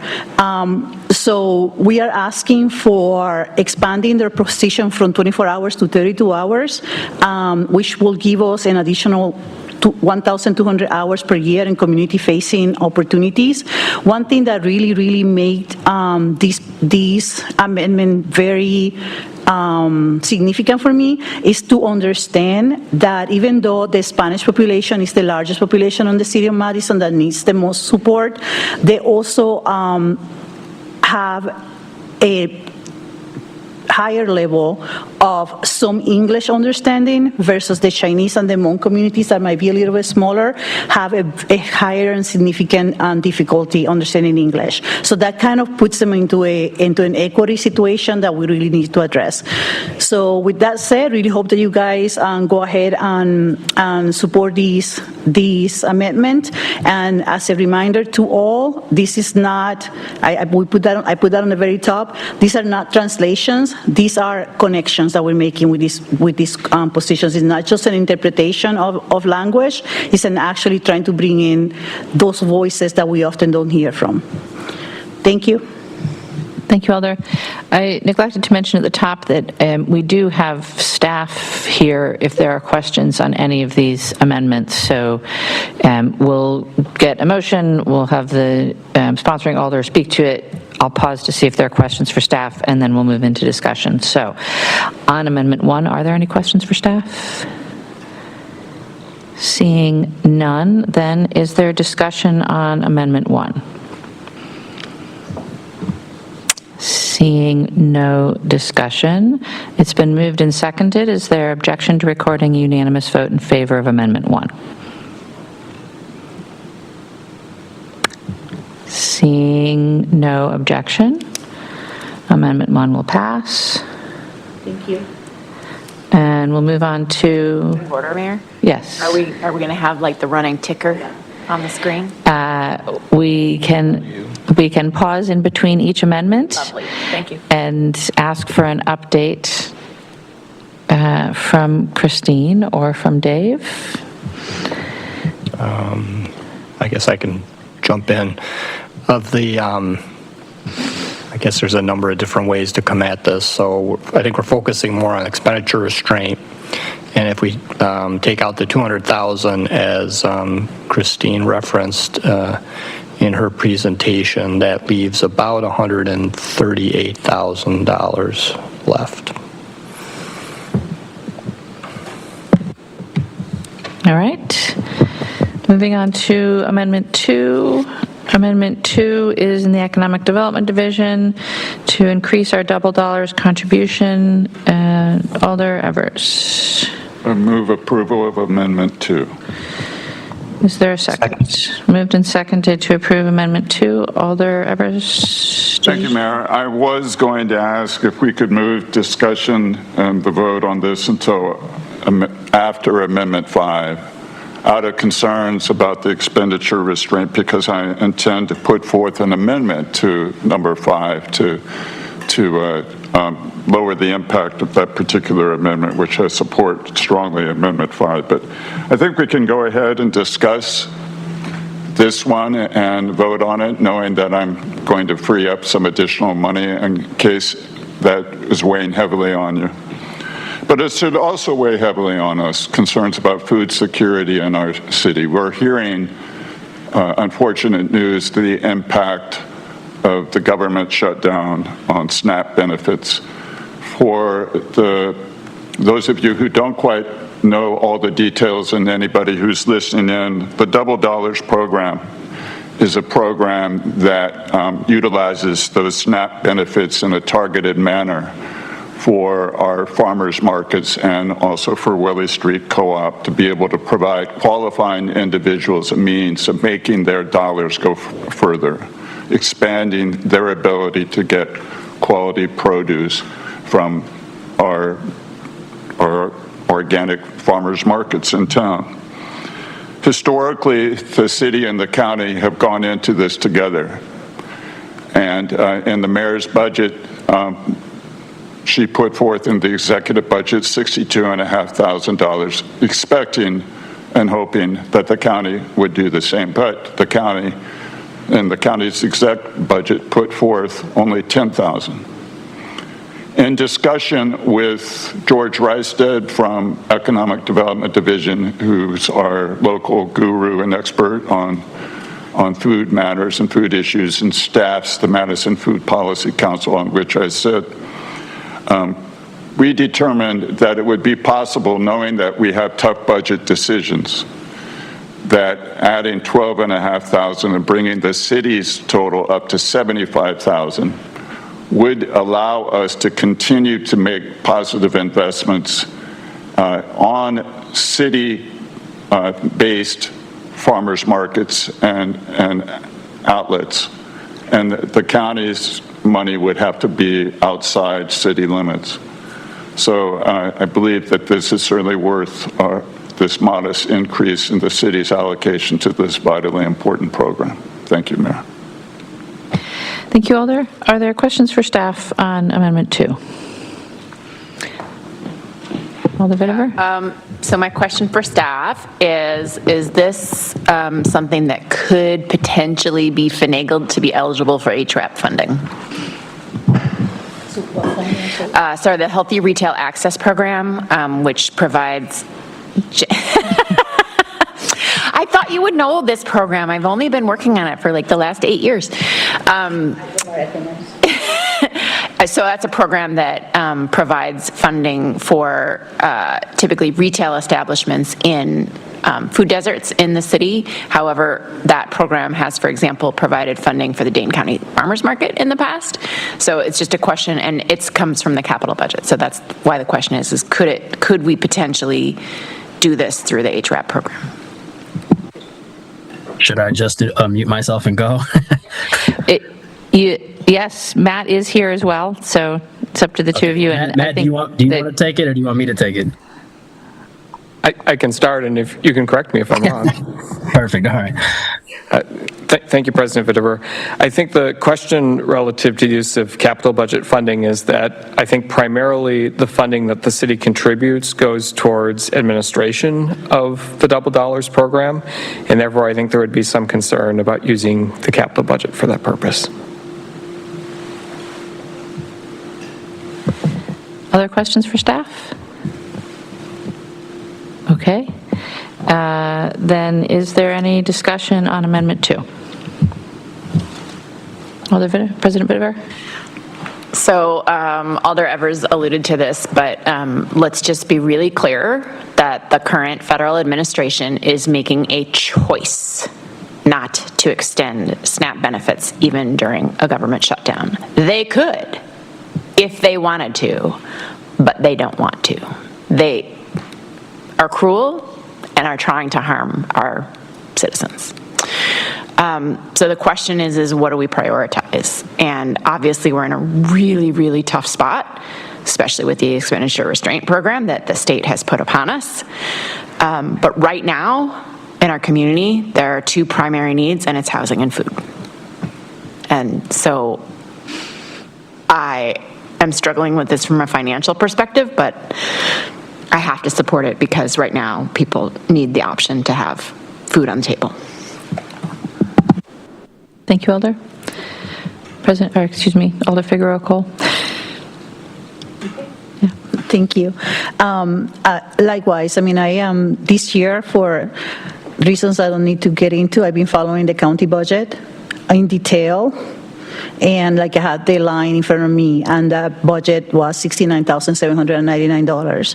For that to be reduced to $10,000, it is going to make a dent. I mean, we're not going to solve the entire city of Madison issues, but that little, that a small amount of dollars can help a group of people, and we should definitely, at the minimum, make sure that stays in the budget, and we still try to support it any way we can. So yes, I am.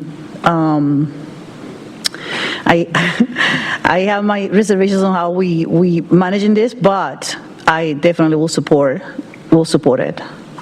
Thank you. Thank you, Alder. Any further discussion? Seeing none, it's been moved and seconded. Is there any objection to recording a unanimous vote in favor of Amendment 2? Seeing no objection, we'll record that vote, and Amendment 2 will pass. I'll pause for an update. $125,977 is left. Thank you. All right, Amendment 3 is also in the Economic Development Division. It is regarding a competitive RFP process for downtown programming. Alder Madison, do you wish to make the motion? Yeah, I'm sorry. Yes, motion to adopt. Second. Moved and seconded to adopt Amendment 3. Alder Madison, do you wish to speak to it? Yeah, just in brief, because I just had a brand new baby nephew. I'm so excited right now.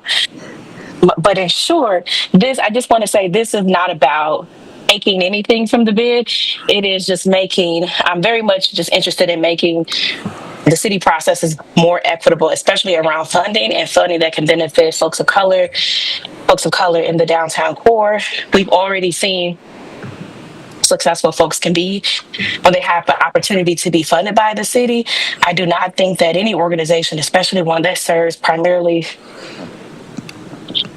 folks of color, should be dependent on anyone. They should be able to have their own budget. The city should invest, because these other organizations, such as the bid, providing a public good to the city and drawing a larger diverse crowd downtown. So I just want to reiterate that I think most of us, if not all of us, appreciates the work of the bid just as much as we appreciate the work of multiple other organizations.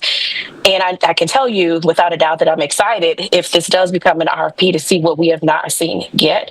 Mad Lit was something that we had not seen yet. Black State was something we have not seen yet.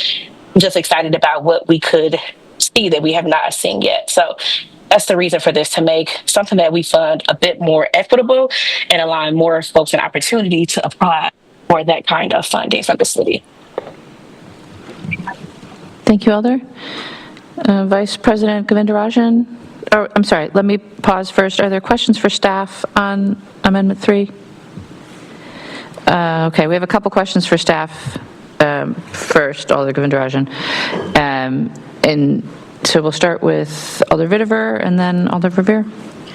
So this is stated as a $0, but if you're doing a new RFP process that you've never done before, it's going to take staff time. So can you estimate what we lose from staff doing this over other things by doing this RFP process, and all of the coordination of the committee that it would entail? That's a great question. We haven't, I don't think we've sat down and asked ourselves, what we would not be able to do or what we would need to delay if we did this. But as you indicated, sort of the various steps that we would have to go through as staff is we would have to first craft the RFP. Most importantly, we would need to craft the selection criteria for how we would weight and rate the proposals that we receive. We would then need to issue the RFP, then review the proposals. Likely there would be some type of a committee formed, and then forward a recommendation onto council. So yes, there would be a fair amount of staff time required to do a new RFP process. And my understanding is most of the events are for the summer. Is that correct? Well, if we did an RFP process, it would remain to be seen what proposals we would receive. Right. I was also thinking about timing, that if you'd probably need at least 3 to 4 months lead time and then some time for folks to respond to the RFP. So realistically, when could a funding decision be made? If we decide tonight that we're going to do this through an RFP process, when would be sort of the earliest feasible time that folks could know that they have funding for the next period of time? I would say realistically, we wouldn't proceed with an RFP until after the budget's adopted, because of course there's another process. Then you have the holidays. So realistically, by the time we would pull together an RFP would probably be, let's say, end of January, give 30 days. So let's say that's into February, and then review process into March, going to council maybe April, May at the earliest would be my guess. So that could put us in the position of then not being able to actually have summer programming, or at least not early summer programming. It could present a challenge for, depending on the lead time that the entity providing the summer programming needs to do whatever they need to do. It could potentially be a challenge for some of those organizations. Thank you, Alder Rivera. Questions? Thank you, Mayor. And thank you, Matt. I wanted to begin by, I'll follow up with the council president's line of questions. As you and I discussed earlier today, the way that the amendment is worded is inconsistent with the city's current purchasing rules in terms of the threshold for when a competitive RFP would be required. And I should let you explain that, or the finance director, better than I, but $75,000 is the current threshold where we would be required, correct me if I'm wrong, to have a competitive RFP. But the way this is worded, as you just responded to the council president's question, you would feel compelled, if this was the language that was adopted ultimately by the council next month, to follow the procedures in the ordinance and APM, the purchasing rules, and make it a competitive RFP on the street and all that involves, correct? I'll try to answer in two different ways. Sure. My understanding, and finance can correct me if I'm wrong, my understanding is that there's always the ability to do an RFP, that the financing rules allow, if something's under $75,000, that you can avoid doing that, but it doesn't prevent an RFP process from being done. In terms of my understanding of the reading of the amendment as presented is that it would require a competitive RFP for that funding. A competitive process is the language. RFP process, yes. Oh, it's your analysis, sorry, yeah. Yeah, and the amendment narrative, for those maybe that don't have the language in front of them, quote, require a competitive RFP process to allocate $50,000 for downtown programming. Yeah. So I also wanted to ask you if this amendment was supported by the council, would you recommend to us that we amend that language if we wanted to make it a more efficient process and have you go solicit the actual responses or quotes, I guess you would call them, or would you rather not say that that would be your position? I guess I'm not quite sure what the difference would be. So when you and I talked earlier today, you had suggested that, yes, it would be easier and simpler for your team in EDD if this language was amended. I don't want to put you on the spot, Matt, and say that you're here asking the policymakers to amend the language in a specific way. But for example, well, I'll just name names. Since the sponsor of the amendment, started naming names and we had the public testimony, but if we massaged the language, you could, for example, your staff could solicit bids, quotes, if you will, for these service contracts, purchase of service contracts from MadLit, from UCAN, from MadLit, from Black on State, whatever that corporate entity is that we heard is a for-profit entity, the Downtown Business Improvement District, and any others. Yes, so that is a way that the city does solicit requests for various equipment and the like, is that you can, rather than doing an RFP process that's open globally, you can pick a handful of organizations and then ask for proposals from just those specific organizations. That is a possibility. Mm-hmm. And so if we didn't do that, if we followed the language as presented and you had an RFP on the street and so forth, and the process, full process that most of us are familiar with, your colleagues in the planning department, the community development division's processes, and what that goes into, you literally could have, or maybe a better analogy, Mayor, is the planning division's Madison Arts Commission's applications, where they have dozens and dozens of applications, and often the grants are for very small amounts of money, $1,000 here, $2,500 there, and it just seems to me that I'd hate to perhaps create a false, God bless you, create false expectation that we have the resources to fund a myriad of new organizations, perhaps with only $50,000. And my thought is it really worth all the staff requirements of the processes for, a number of smaller grants? Again, MadLit, for those who aren't, I think everyone now has followed along tonight, but MadLit for the last 5 years has received a $30,000 appropriation through a council resolution. The bid, a line item in the operating budget for at least 10 years now. Again, so just using those examples, but.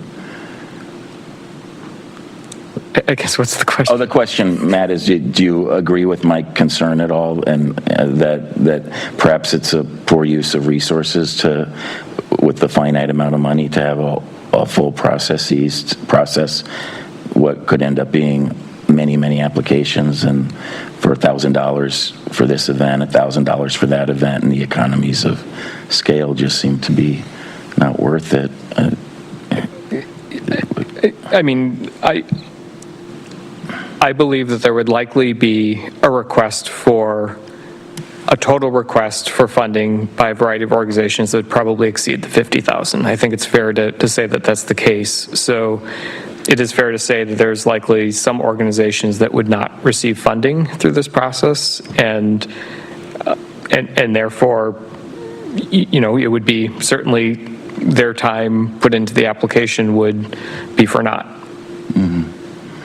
So thank you. Let me pivot to the actual budget line item and the contract that you and your office have administered for many years now. Just to start off with, are there any performance issues with the bid in terms of meeting the expectations and requirements of the annual contract with your division? There are not. Mm-hmm. And when Alder Madison came to you this spring with concerns that Madlet's funding would be reduced, likely before the council obviously took action, and she encouraged RFP process, and correct me if any of this is wrong, please, Matt, did your staff, did you and your team consider, as part of your agency request for 2026, to change the bid line item to a competitive RFP process for that money? We did not. Did you have any, did you seriously consider ways to try to achieve the goals of Alder Madison last spring when she brought these concerns forward that you can think of? Or I mean, I would say admittedly not, in part because the funding that is allocated in our budget is for the business improvement district historically, and we continued that, albeit a proposal to reduce the amount, but we continued that forward as has been the historic use of those funds. And so one of the kind of knocks on this line item is that it's been a sacred cow all these years. And as I've said privately to Alder Madison in different conversations, explained why I think that this has never been in controversy until this evening, has been because, and I think we heard the phrase earlier, but Alder Govindarajan mentioned it, Matt Trammell mentioned it in his testimony, but I've always considered the bid to be a quasi-governmental agency, and they really are a sister partner to the city legally and kind of figuratively, and in the respects where they're not legally joined with us. Could you just share with us what your impression is and explain how you used to be you formerly, before your well-deserved promotion, were a long-time representative of the city on the bid board, and how that your division still has representation on the bid board, and you know, if you, how you would respond to you know, why is the bid a sacred cow, I guess, in essence? Yes, I mean, the bid is sort of this quasi-public-private organization. It is governed in part by state statute, and part of that state statute requires that their operating plan be approved by the Common Council. So certainly the bid is not like other private nonprofit organizations in the community. They do have a very closely aligned relationship with the city, certainly. Including representation on the board? Yes, so elected official representation on the board, and then staff in an ex officio capacity. There's been a member of EDD staff on the bid board, I think, going back to the beginning of the bid. And your office, and certainly the mayor's office, does a lot as well, to be sure, but just to confirm, all appointments to the bid board are actually formally made by the mayor and confirmed by the Common Council, but your office helps with that behind the scenes in terms of suggesting nominations to the mayor for her consideration, correct? Well, I would say that the bid board primarily makes recommendations to the mayor's office on members, but certainly we participate. But Saran helps with that process. I thought they go through her, and she suggests names. No. Well, I mean, ultimately, it's not an EDD decision. It's the bid board working with the mayor's office on making those appointments. Mm-hmm. And the bids monies, the majority of the budget is collected through the city treasurer's office. Yes. And the finance department, and they hold those funds for disbursement at the request of the bid. Yes. Throughout the whole year. It's not like one check is submitted to the bid at the beginning of each year, correct? And the city has an audit of the bid's funds annually, or I do believe so, yes. Okay. Well, thank you. I can save more of that for my discussion. Thank you, Mayor. Thank you, Alder. Alder Madison, did you have questions for staff? Go ahead. Yes. Sorry about that. I'm trying to multitask. Okay. For Matt, I'm not, is Saran also available? I just want to make sure before I ask a question specifically. I don't know if she's on the call. Okay, so for Matt, since it seems that my conversation that I had with Alder Revere, his take on this funding changed between our conversation and this meeting, where on our conversation, he referred to this line of funding as agreeing that it was an inequitable way to fund the bid, and found it to be inequitable, and seemed to have a different take over the phone versus today. So I guess my first question to you is, I just want to be clear, EDD or economic development did not find another pathway to continue to provide some path towards funding for downtown programming outside of the bid for other organizations such as a Mad Lit or a Black on State or whatever else might come along. There was no work to identify another path to funding in your office, right? That's correct. So Alder, and for everyone's benefit, we have a very small operating budget, and when you take out salaries and benefits, the amount of funding that EDD has within its operating budget is actually quite small. Most of our funding comes through the capital budget, and as such, that is a correct statement that we did not have a way to provide additional funding for downtown support, and in fact, in our proposal, we proposed reducing that funding. Gotcha. And then just if you wouldn't mind, and I'm not sure if it's you or someone from finance, but can you tell me from where the bid funding came from since, I think, 99 or year 2000? Where, before it got to EDD, where was it being funded from? How long has it been funded from EDD?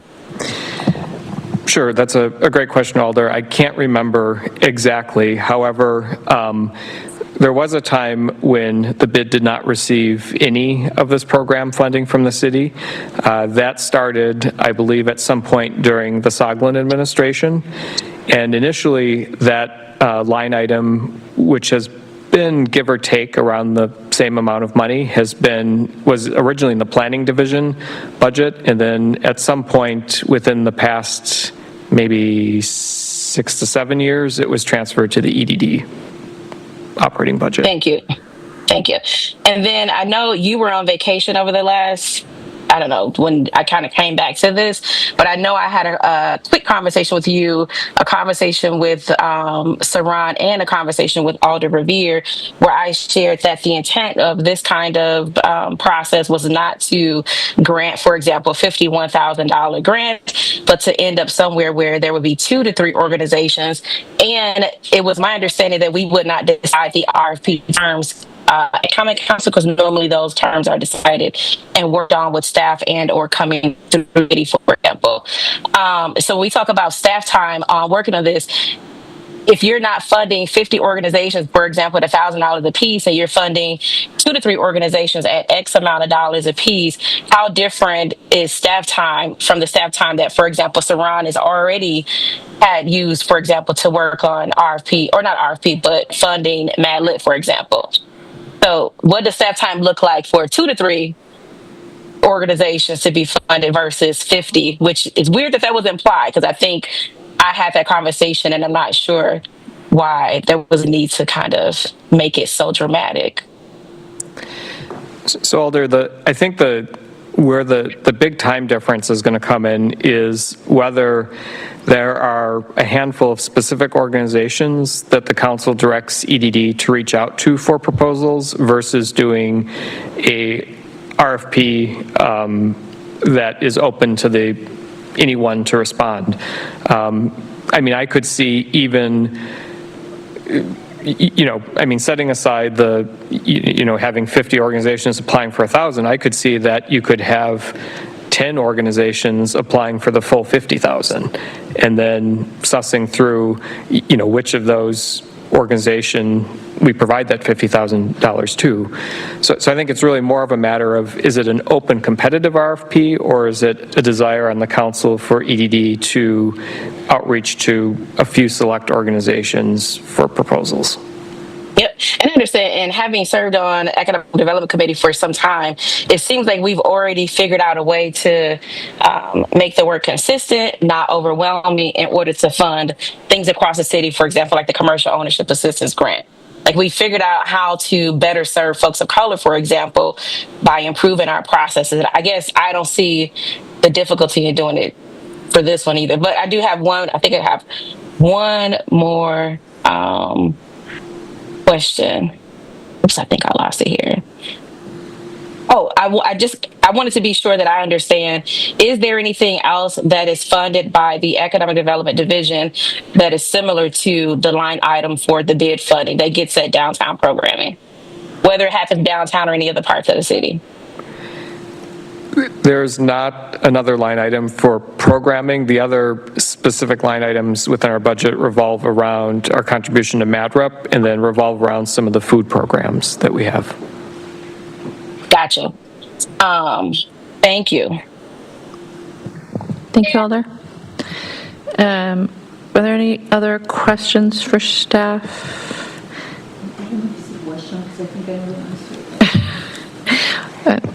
I have a question if there's not an objection to me asking one. Matt, I'm curious, when you and I have discussed this, I also have felt rather strongly that we should be talking about 2 or 3 larger grants rather than many smaller grants. And obviously we could write the RFP in that way to ensure that. But in anticipating the level of staff time involved, is the staff time likely to be in reviewing proposals or in actually executing contracts, or is it both? It's more so preparing the criteria in the RFP and then reviewing the proposals. The actual contract is fairly straightforward because we would use the standard city template.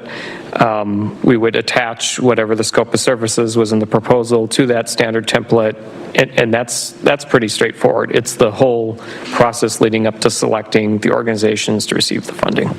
Thank you. Alder Figueroa Cole? Thank you. So a follow-up to that, I mean, that creating that first RFP will be time-consuming, but that will be like the first time. I mean, it's not like we perhaps will be changing the criteria year after year, right? So just to set up the system, like, I can think of things that come to mind. We have something in public health called Healthy Communities. Very little amount of money, and trust me, like, I question that too. But at the same time, that also opens the eyes to the need that we have in the community for services and for support. So even though it's tedious, at least we have a baseline on how to support other areas. The neighborhood thing, that planning those loans are very small, and all I get is like, and they're very competitive, and they're not, as much as I like them, I also conflicted with them because there's not enough money that we set aside for each organization, and you get to compete against the entire city. It's not like you just competing against downtown. Like, you have to compete against the entire city to get those loans. And also the arts one, that is also very small amount of money. So I get what we're saying, talking about efficiencies, but I also want to make it very clear that we're doing that already, and perhaps would you be able to perhaps would you be building an infrastructure that brings those small pieces together somehow to make it more effective in the long run? I mean, so my question again to the beginning of it is like, will you anticipate, yes, that because it's the first time you do this one, it will be a little more challenging, but as you go through the flow of things, then it should not be that much staff support? I mean, yes and no. So, I mean, we certainly have done RFPs within EDD, and we certainly would be capable of doing an RFP in this case. But every RFP process that the city does, including the ones that you've referenced, require a significant amount of staff time, and there's always individuals that don't get selected and a lot of work that kind of goes into that. Yep. And again, that's just like, I mean, today with CDD, for example, we put thousands of dollars out there, and not everybody gets funding, but it opens the line for the community to seek those resources and to be able to participate and to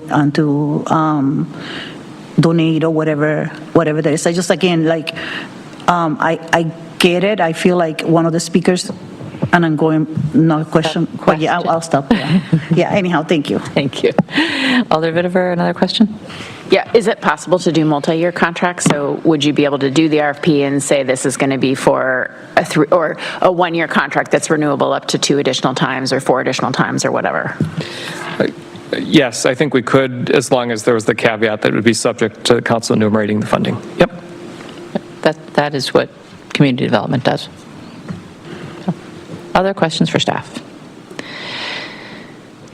Okay, thank you, Matt. Now we're back to discussion, and Alder Govindarajan. Thank you, Madam Mayor. Discussion, correct? Yes. Okay, great, thank you. First of all, I really want to appreciate Alder Madison for putting this amendment forward. I know it comes from a place of good intention, but there is surrounding vitally important context here that maybe only I can provide as the campus alder here. And beyond speaking on this as the campus alder, I'm also going to speak on this from my own personal experience as a Madison resident as well. But first of all, I want to say, yes, I agree that the city doesn't have enough organizations that specifically host events for people of color. I say that as a person of color. However, there's also fewer organizations that host free events for younger people in the city. And events for younger people in the city are important, especially those which are free and not based in a culture of drinking. To be frank, this is not an issue of inequality, but it goes far beyond that. It has to deal with the issue of offsetting the mental health crisis, increasing downtown safety, and even providing free third spaces in the city. And I can prove that to you by pointing you towards studies done by the University Health Services, specifically the Color of Drinking survey, which, if anyone's interested, I can send that later. I won't get into the minute details of it all, but this very in-depth survey done by UHS details that students of color drink on campus disproportionately less than white students of campus. However, they also feel disproportionately disconnected from campus life and events. Many of these students of color say that they are seeking more events and spaces that are free and not surrounded by a culture of drinking. And that tends to be the case here in downtown Madison especially.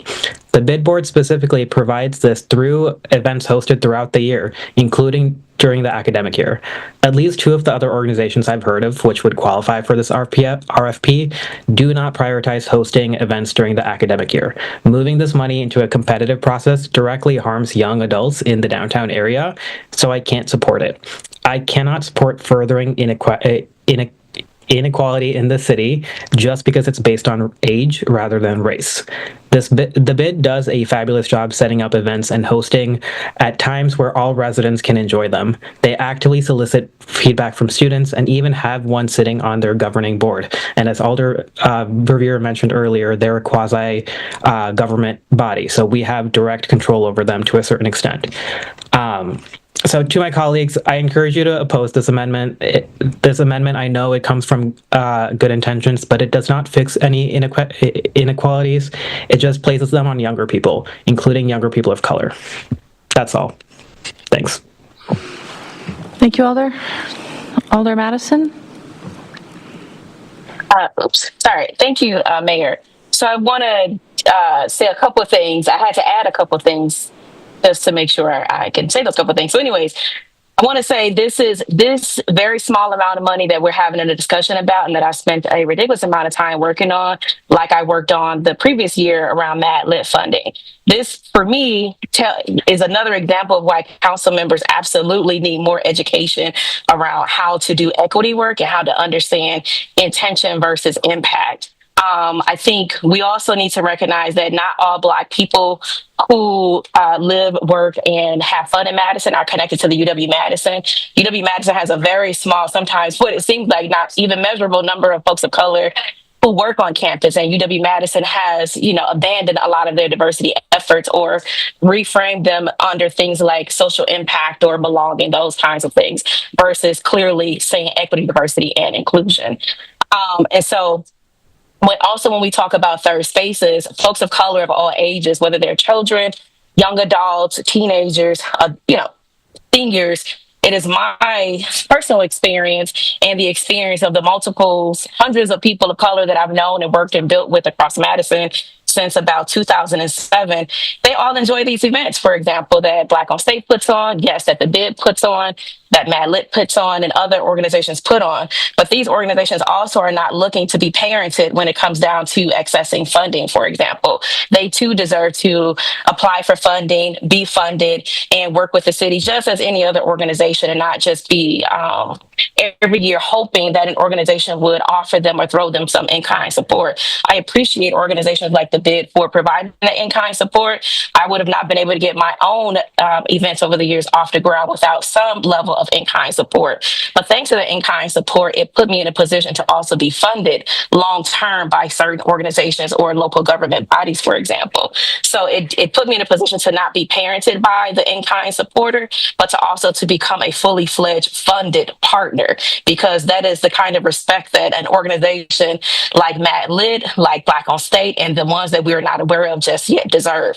They don't deserve their partnership to be just long-term in-kind support. They deserve full partnership, and sometimes full partnerships and the respect of full partnerships comes through a contract.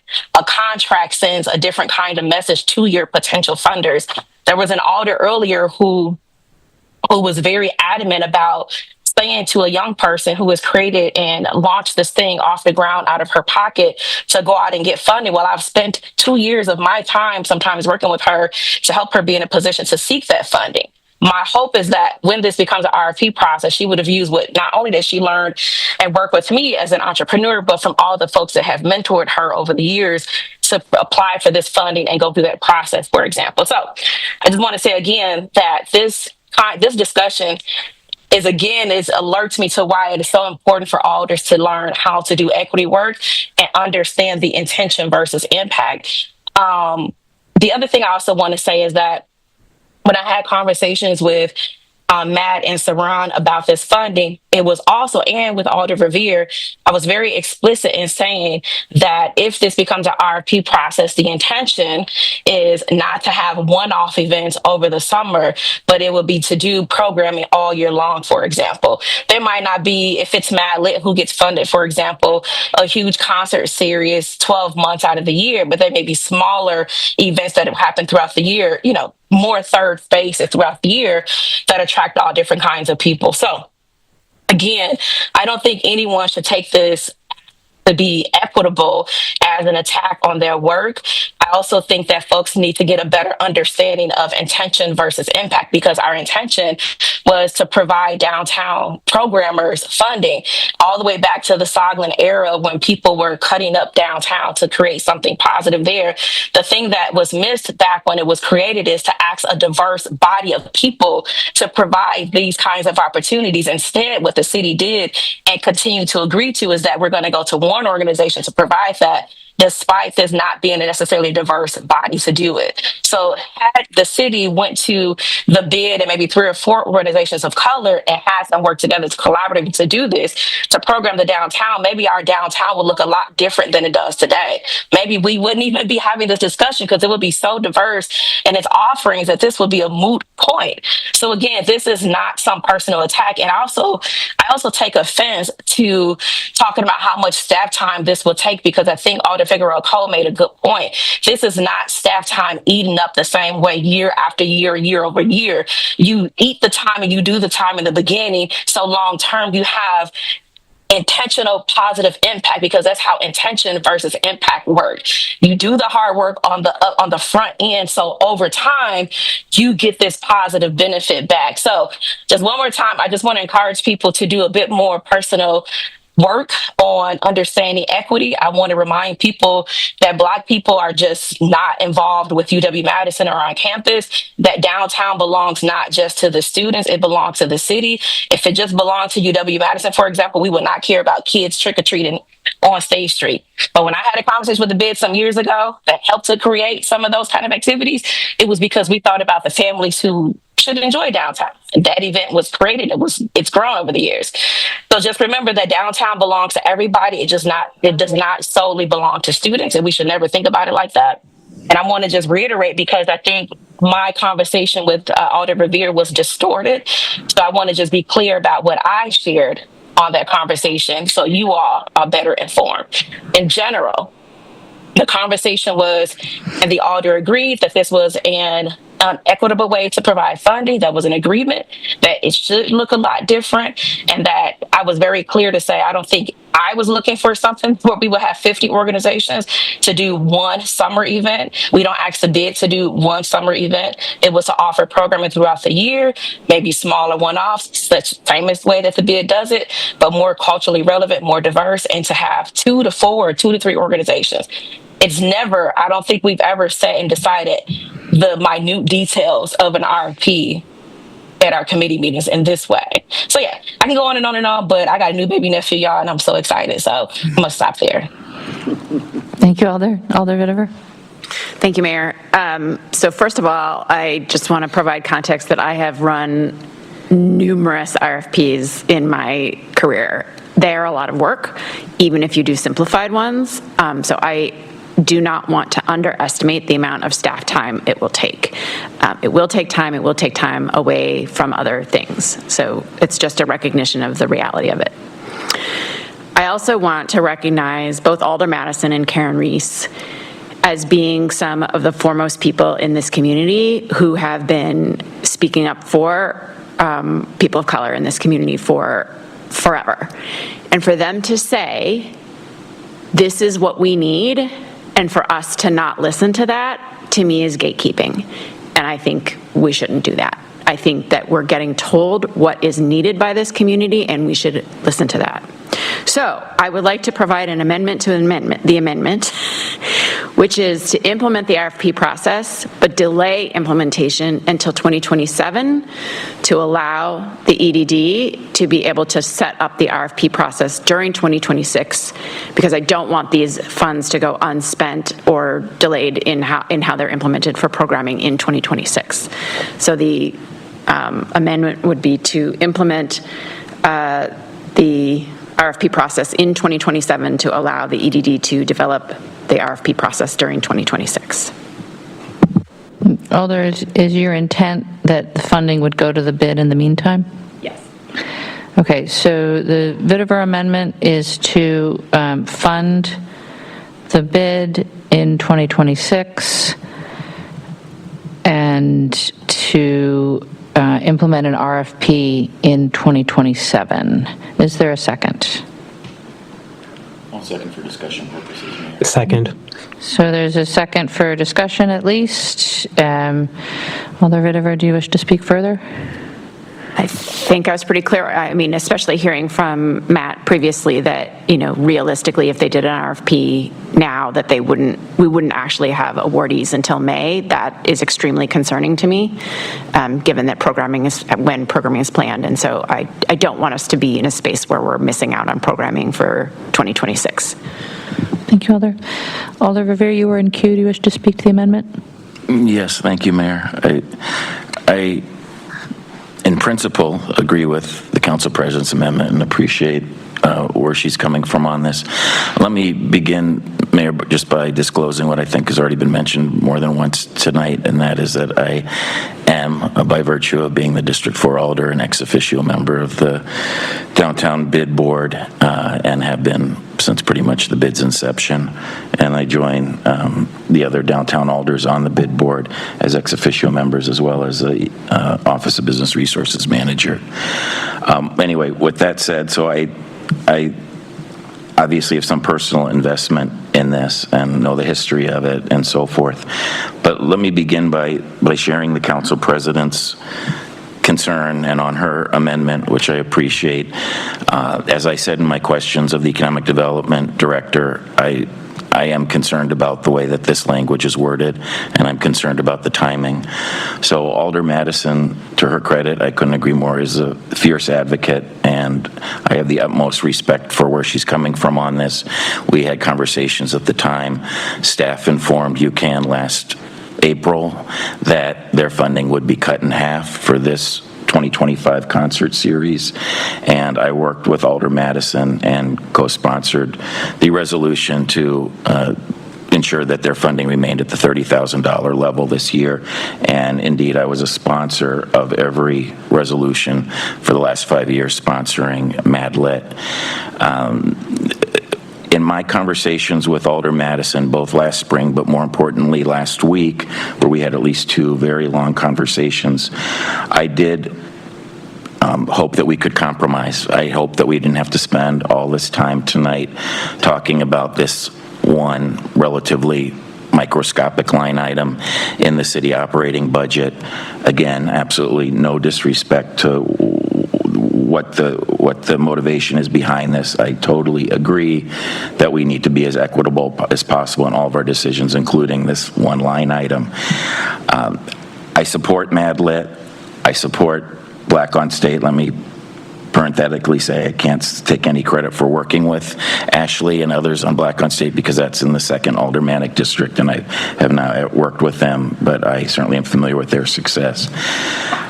What I pitched to Alder Madison last week was a compromise amendment where instead of the next amendment you see on your list of proposed amendments by myself and my colleagues that are bid board alders, that instead that funding plus as much room as we had under ERIP limit would go to a competitive RFP for downtown programming. I even mentioned that it would go toward performers of color or prioritize performers of color. But I was hoping that we would not touch the $50,000. Again, this is a cut, as I think you all are well aware, a cut in EDD's agency request this year so that they could fund other priorities within the division, as Matt testified in his very slim budget. So MadRep and the bid received cuts that are in the executive operating budget. So my hope was last week that the bid at least would be guaranteed $50,000, which indeed would be a $12,000 and change reduction, that $12,000 and change plus several tens of thousands of dollars based on the budget amendments that I knew that we were thinking about at the time. I will admit I did not know about every amendment on the list. There was 1 or 2 that I did not know about. But I was hoping that Alder Madison and I and the other co-sponsors of the next amendment might all come together and compromise and at least have this phased in.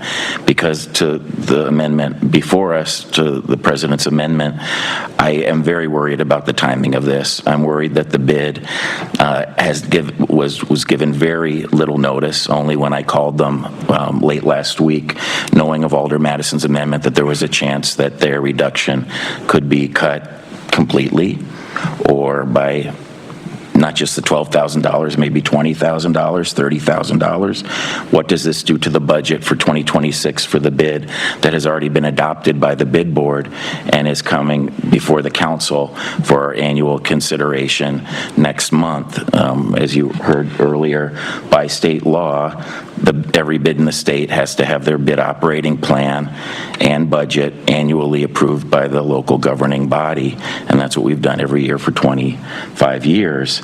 Well,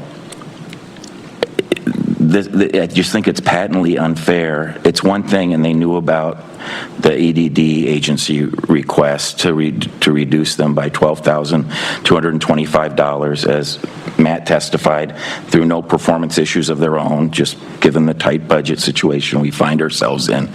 But to have the kind of the great unknown, pull the rug out from under them, knowing if they might have to deal with their own layoffs among their staff of 3. One of the 3 is a full-time programming manager, program director.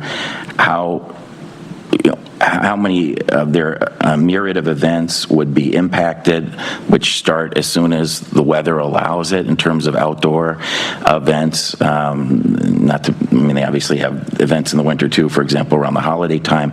But I just think it was patently unfair to try to retake more than the $12,225 away from them.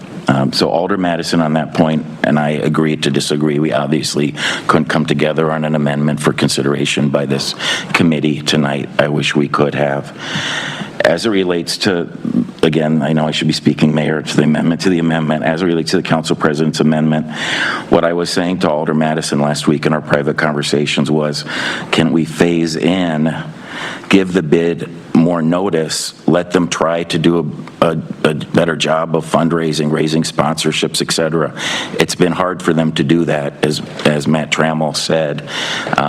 If you look at the line item for the bid budget for 2026 versus current year, they unfortunately have to reduce their sponsorship line item because the sponsorships just have not been successful for them.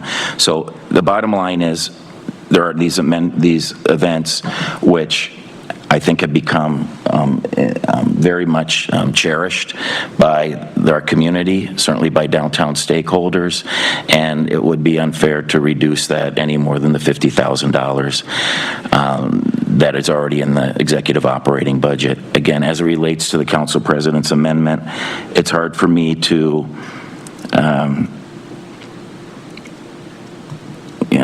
say, I can't say how I will vote on it. I'll just leave it at that. I know I'm taking a lot of time here. I would prefer that we frankly maybe amend, Mayor, the next amendment and say that the next amendment, and if we wish we could afford for more money, but that next amendment would immediately go to a RFP of sorts with the goal of transitioning toward 2027. Maybe I'll leave it at that, but before we vote, if we could read back the language of the amendment to the amendment, I'd appreciate it. Thank you. Thank you, Alder. Is there further discussion, Alder Madison, on the Vitiver amendment? Yes, I was literally going to ask the same question about that Alder Vera had before I share my discussion, because I just wanted to make sure I understand the amendment, if it could be just reread again. Alder Vitiver? Oh, yeah, so implementation for this amendment. Implementation for this amendment would begin in 2027 to allow for EDD to develop the RFP process during 2026. In the meantime, funding to bid would remain at the $50,000 in 2026. Thank you. So I guess I'm not sure if I would vote yes or no for that. Yes, I'm leaning more so no, because I think it does what my intentions for us not to do, which is to continue to sort of favor one organization over another, or continue to sort of operate in an inequitable way, in a way that it seems that we're claiming that this is not an equitable way to do this. Nor do I hear the energy that, we're talking about this as a cherished organization. It sounds like folks actually value some of the work that Black on Stage, for example, and Matt Litt is doing. But I hear a lot of, which is great, that there's a lot of care and concern about the bid, but what I've not heard in these discussions is this care and concern and cherishing of organizations that draw a ton of folks of color downtown. So in all of our discussions, I've not heard anyone say, hey, we've reached out to Matt Litt after their loss of funding from the city, or we've reached out to Ashley on State because we understand she's a small business owner and this is new for her, blah, blah, blah. I've not heard the alders who have downtown, have any of these conversations. So while I understand that there is some concern about the bid, but I also understand, I believe Matt said their budget was about $600 or, right under $700,000, and that they do have a history of fundraising.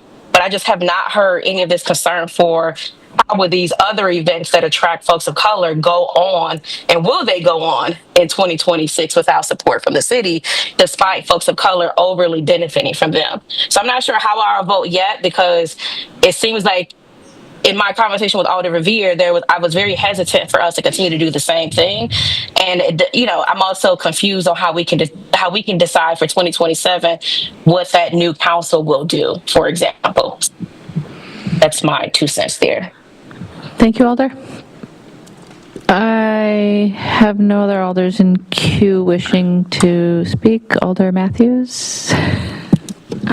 Sorry, I just wanted to ask a hypothetical question. I don't know if that's allowed, but could we have the RFP process be worked on next year and have a limited selection where EDD reached out to a couple organizations or a few organizations, including Madlit and Black on State and the bid, as just a potential thing to think about? Thank you, Alder. Alder Figueroa Cole?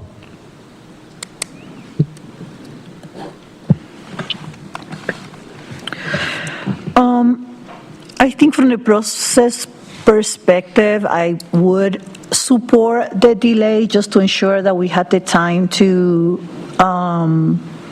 get something going. I mean, I do agree that I'm not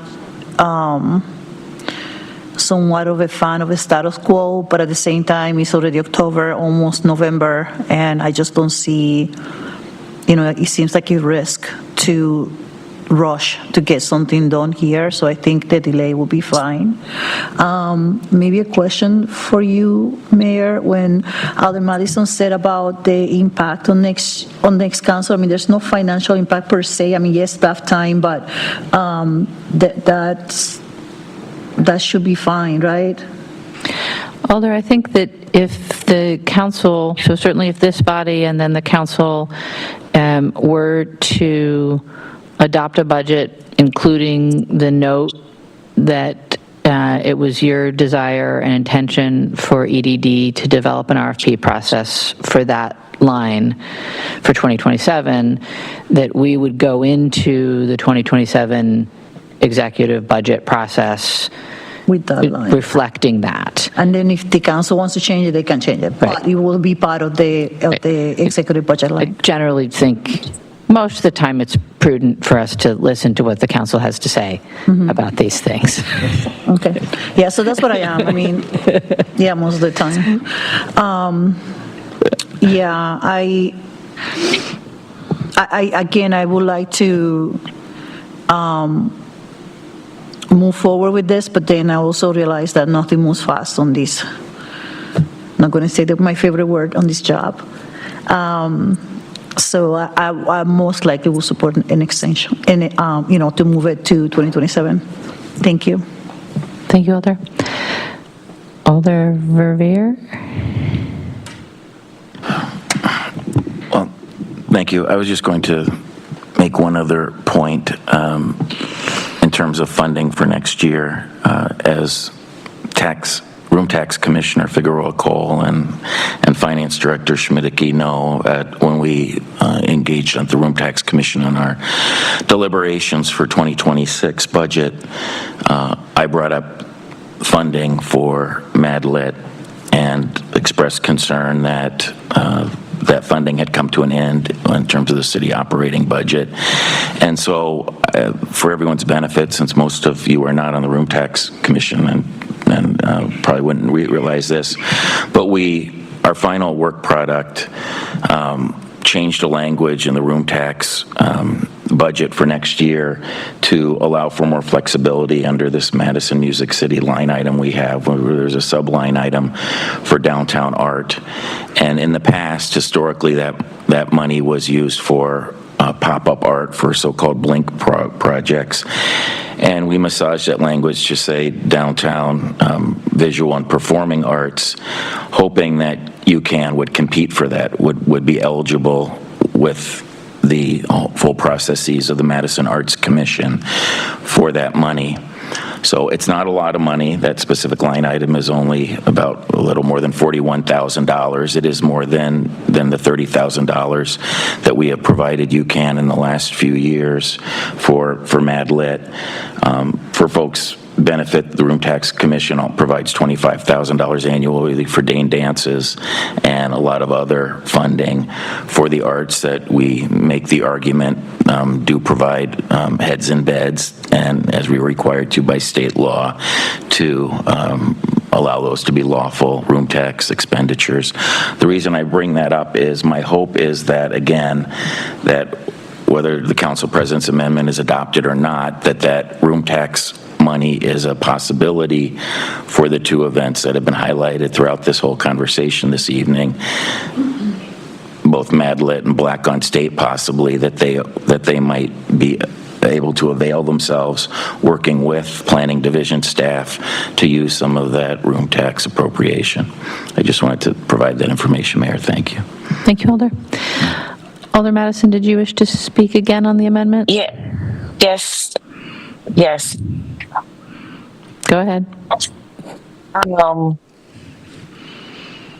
also, I guess, I'm trying to speak on it, but I'm also this is very frustrating because I'm also trying to clear up what sounds like misinformation, because that arts budget was cut by $40,000 and their total budget is, I think, $200,000. So that previous comment is very inaccurate.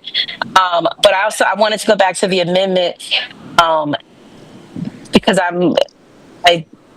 am thinking that I want to vote no on what Alder Vitever proposed and come back to what Alder Matthews proposed. It seems like Alder Matthews' proposals actually it's more in the pathway of how equitable work is worked than, not that I don't appreciate Alder Vitever's, I guess I just wanted to ask Alder Matthews if she had not sent her question or comment or potential amendment to it, if she wouldn't mind emailing it, because again, I'm multitasking, so I don't want to keep asking for things to be repeated. If it fails, we can get the email to discuss that one.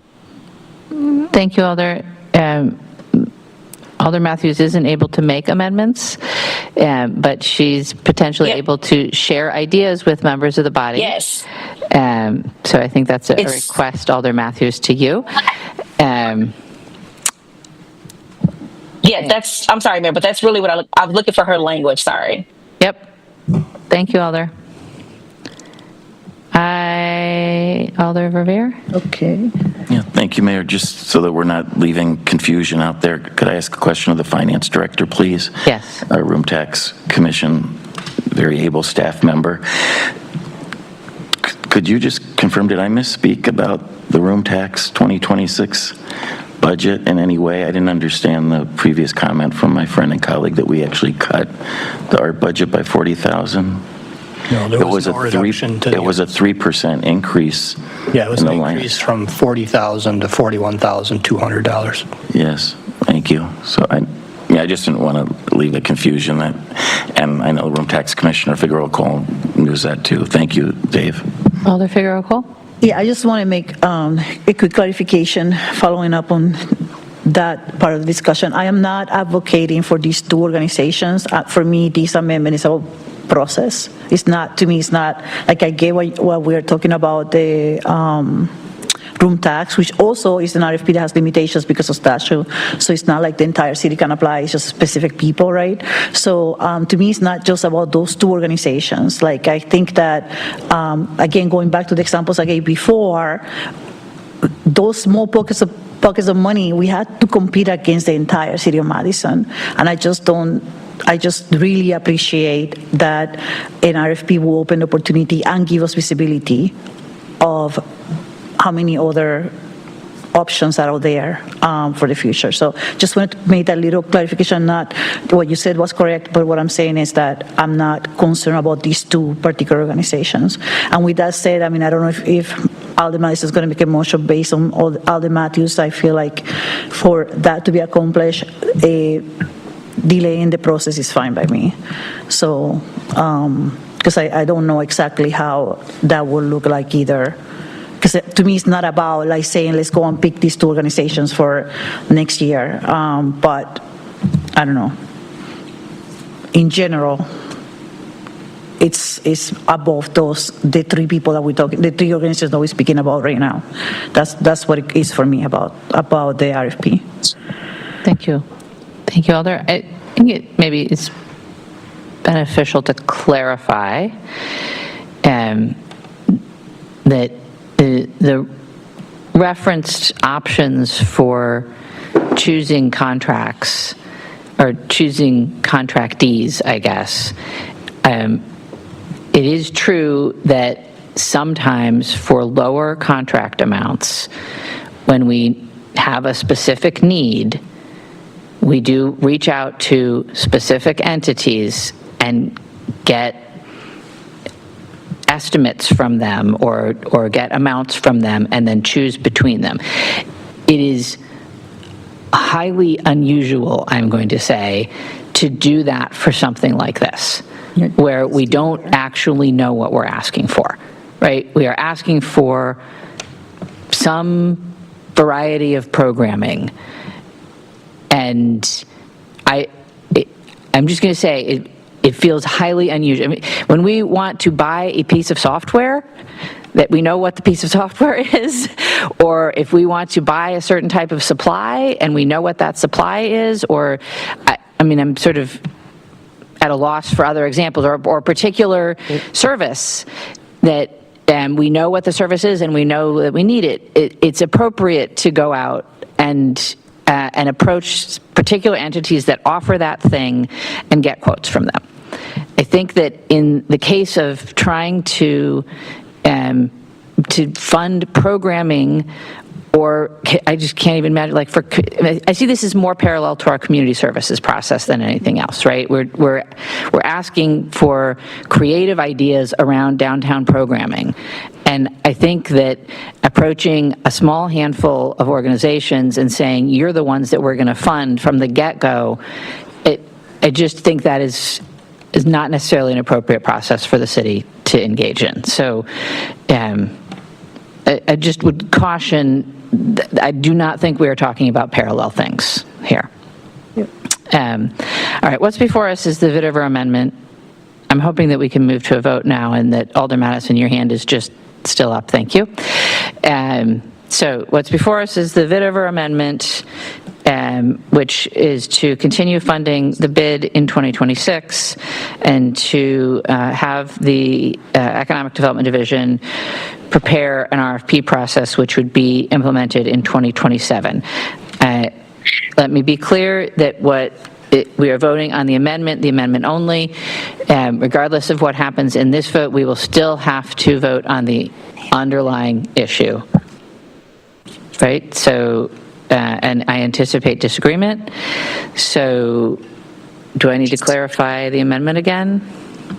No. All right. All those in favor of the Vitiver amendment, aye. Those opposed, no. As your name is called. And Dave, please call the roll. Council President Vitiver. Aye.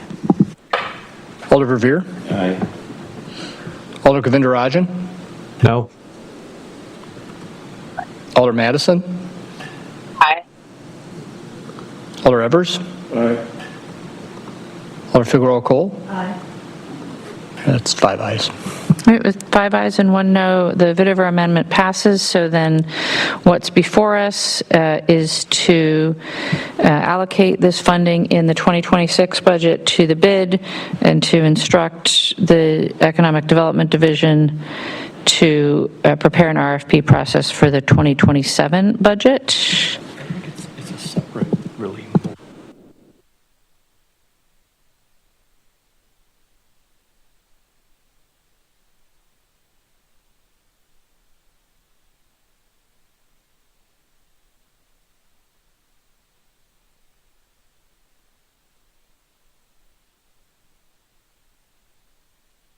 Unanimous consent.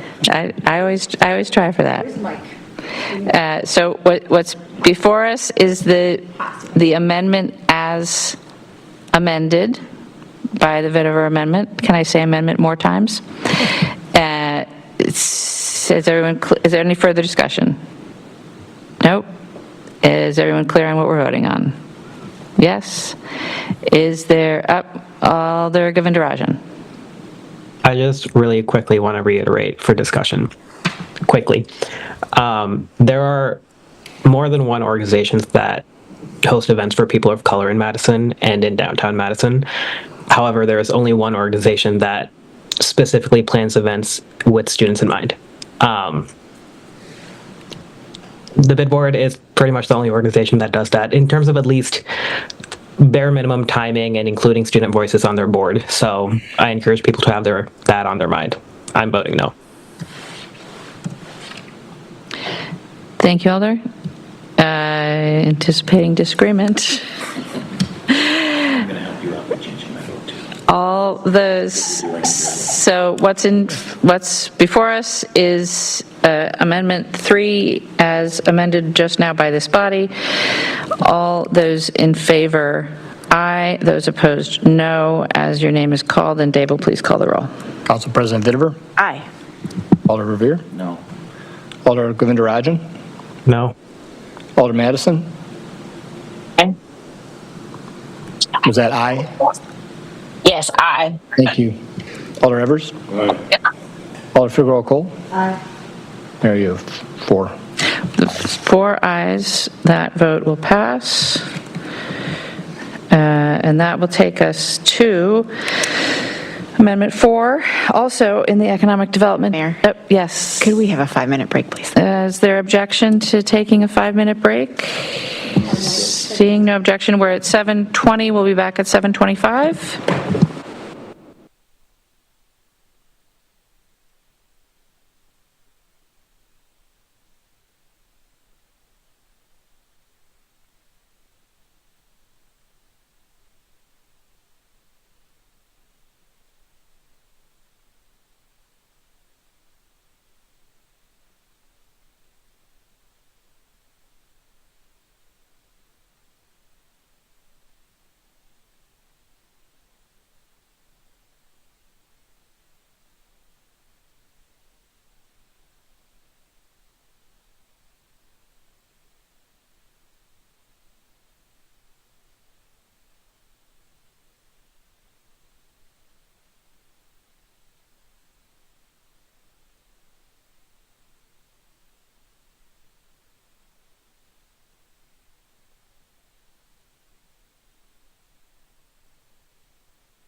All right, we're 1 minute out.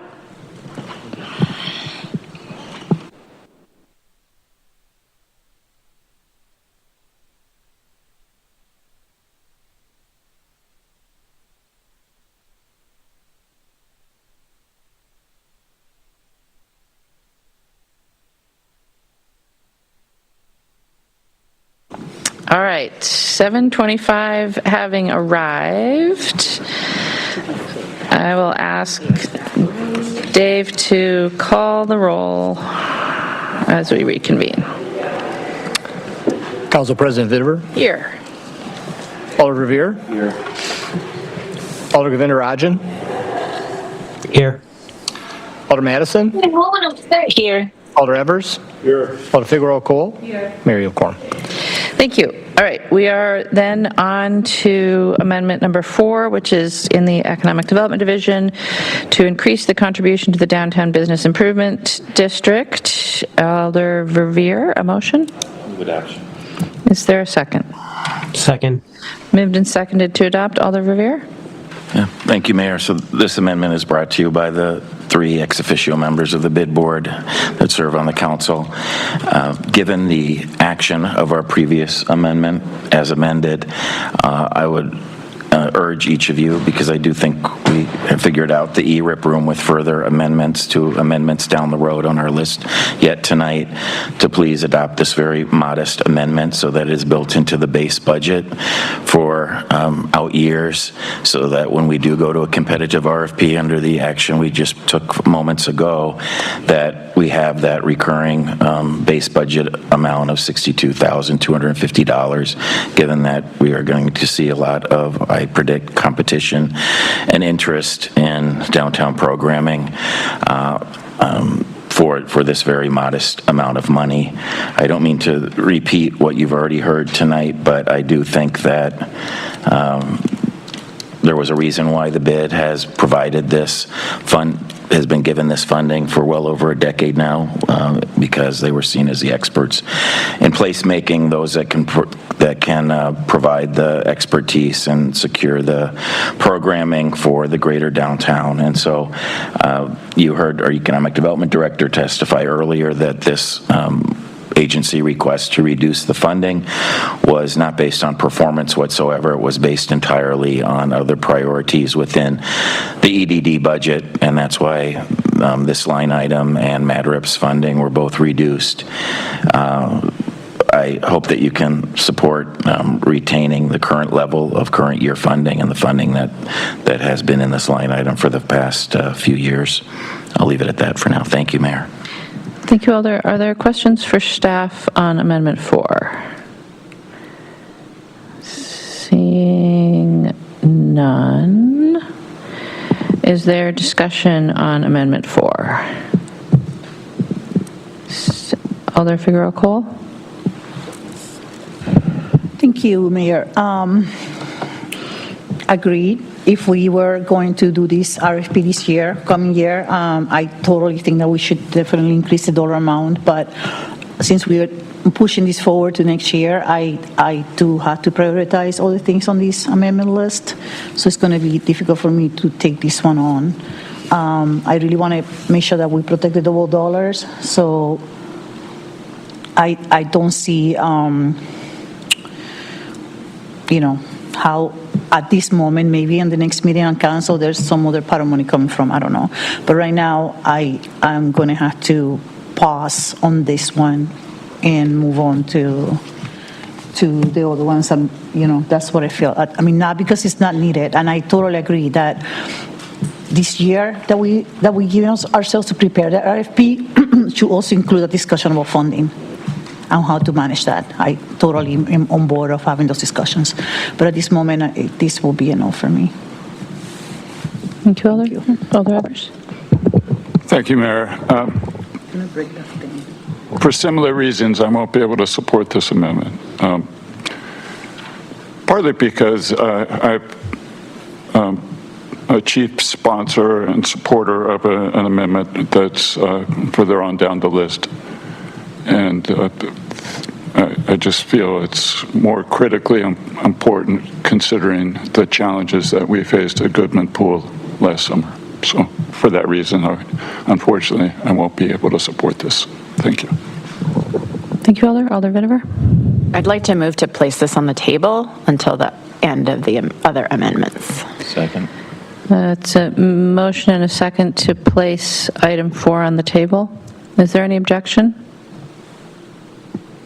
All right, seeing no objection, item 4 is on the table. And we'll go on to Amendment 5, which is in the Engineering Division, to add one FTE Surveyor 2 position. Alder Verveer? Move adoption. Is there a second? Moved and seconded to adopt item 5. Alder Verveer, do you wish to speak to it? Yes, thank you, Mayor. So this amendment we discussed a fair amount, you'll all recall, during our budget briefings at the Finance Committee, and appreciate that staff team is recommending this to us tonight. That staff team led by Heather Stouter has identified that one of the significant bottlenecks in our sign-off process for development in our community is indeed this specialized two-person team of very capable, hardworking individuals in the mapping section of the engineering division. These highly specialized folks are literally burning the midnight oil, earning tremendous overtime trying to get development projects and internal city work done with their limited two-person team. As some of you recall, we also talked about in the budget briefing that this specialized work just simply cannot be done by others that don't have their licensure and training and education. And among the internal city priorities that this section has on the horizon is the attachment of the town of Blooming Grove scheduled in a couple of years. So I know we talked about this a lot. I will let Alder Evers, because he mentioned earlier that he was planning to make the amendment to the amendment. Otherwise, I could do it at the appropriate time, Mayor. But we do have amendment to the amendment planned that the Finance Department staff has helped us with in terms of delaying the pay period where the position would be effective as well. Thank you. Thank you, Alder. Are there questions for staff on Amendment 5? Alder Ugair?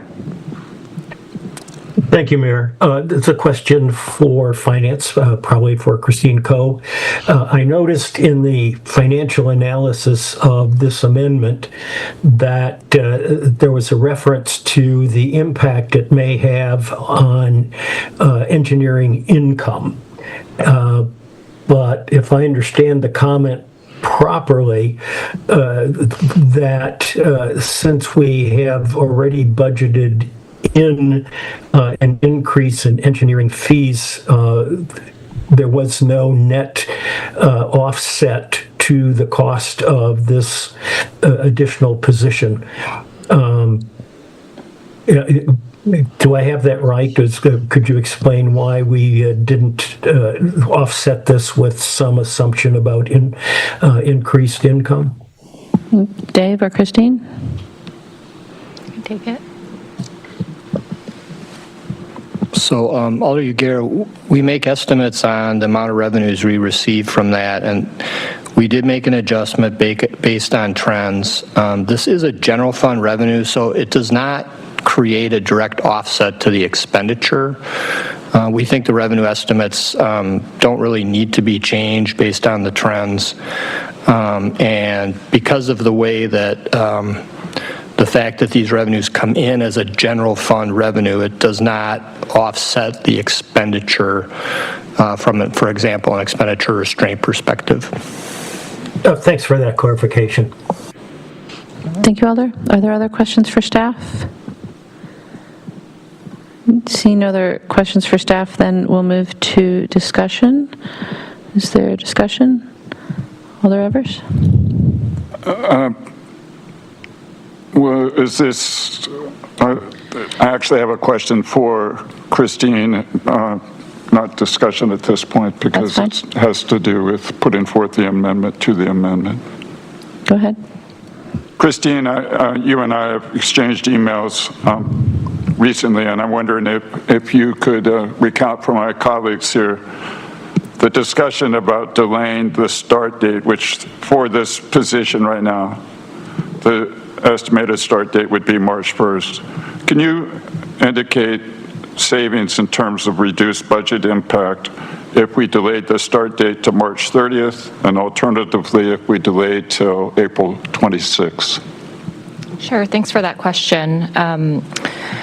In terms of estimating the savings of delaying the position, for a March 30th start date, that's a delay of 2 pay periods. That would be a reduction in the perm wages and benefits of about $7,514. The amendment does rely on some savings from overtime, so delaying the position would result in less of a savings in overtime. So in addition to the reduction in perm wages, there would be an increase in the OT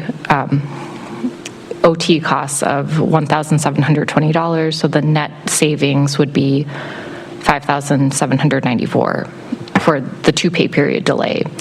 And the savings is basically double that for starting at the end of April, which is a 4 pay period delay, or 2 months. And that amount then would be what, 11,000? 589. 11,589? Yes. Okay.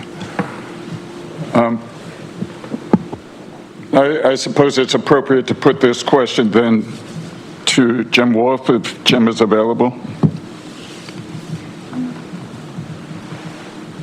Jim is here.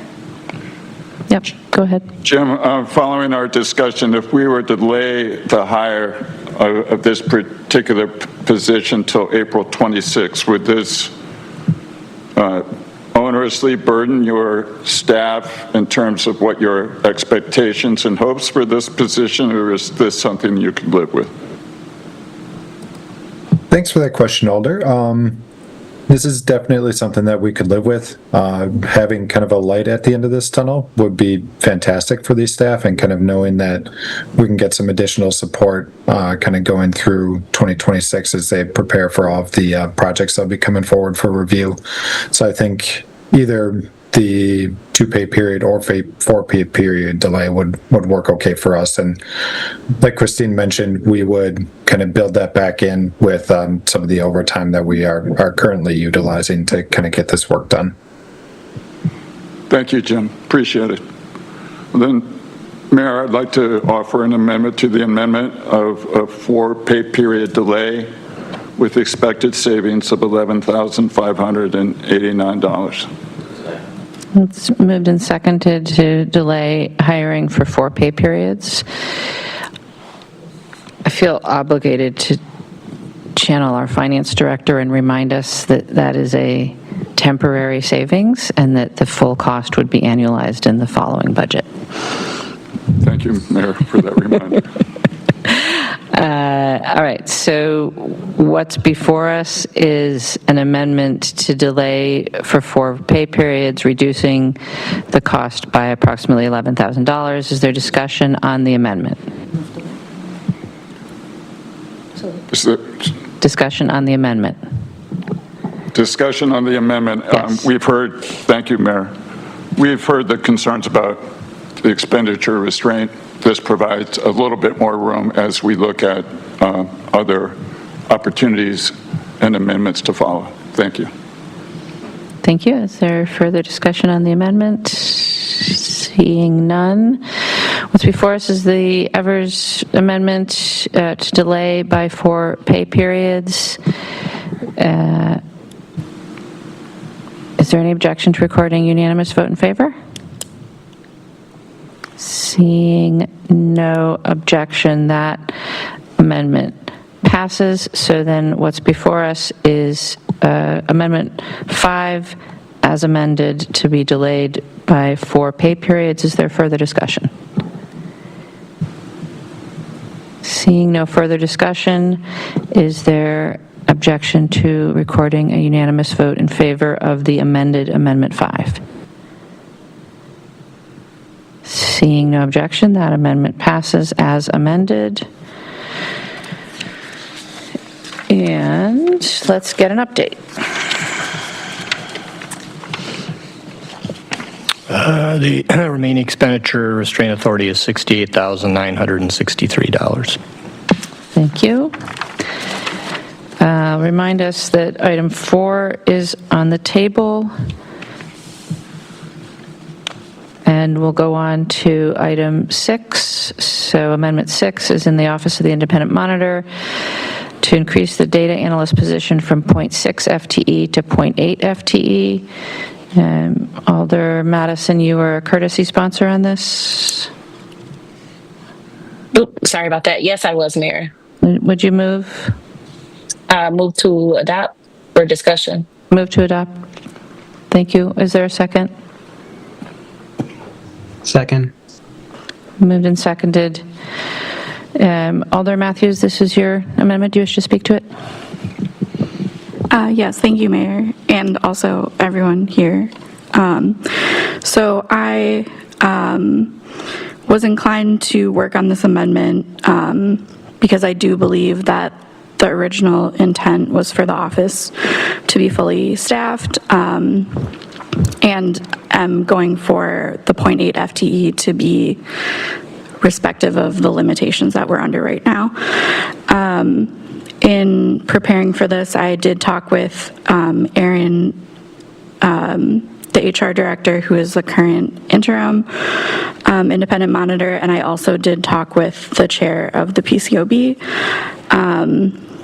When I talked with Erin, I did so to see what her observations had been in her time as the interim independent monitor, but also more specifically to ask if there's enough work to justify up to full-time, as well as just any other kind of HR-related expertise. And she did confirm that she does believe that which I could also ask, I'm not sure how I'm supposed to do that, but that she did believe there was enough work to justify up to full-time for the data analyst position. There are several ongoing projects. Data analyst work itself, like, there is a certain amount that is, an infinite amount of time can go to analyzing data. It's very additive that way. And that the work product of the office of the independent monitor, and I guess more specifically the work product of the current data analyst, was not something like perceived and actual delays in work product coming out was not due to the work of the data analyst, and that the current person in that position does work very hard. And they do put in more than the amount that their FTE is for, which is not something that the city, as far as I know, is asking them to do or saying that they should do, but they are doing it. My discussion with the chair of the PCOB, she was very clear that the data analyst isn't directly under their purview, and that for a PCOB specific point of view, there are other funding needs that, in her opinion, might have a higher priority to especially deal with the transitional work currently, but that the office or the PCOB does also believe that the positions needed to support the independent monitor should be staffed in a way that is setting them up for success. The amount is listed, I guess, in there for 0.8 FTE. That would be $18,300, which would include both the salary and the benefit costs. And just for reference, if it were a full FTE, that would be $40,000, $40,500. So that's my speaking to it. Thank you, Alder. Are there questions for staff? Alder Govindarajan, is it a question?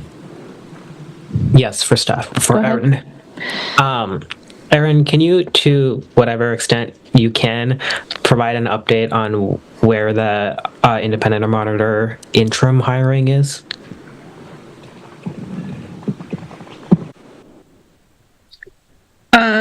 Sure. My video is disabled. Just letting you know.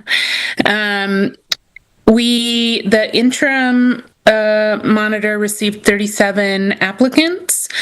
For the position, I think we had roughly 15 or so folks who passed minimum qualifications.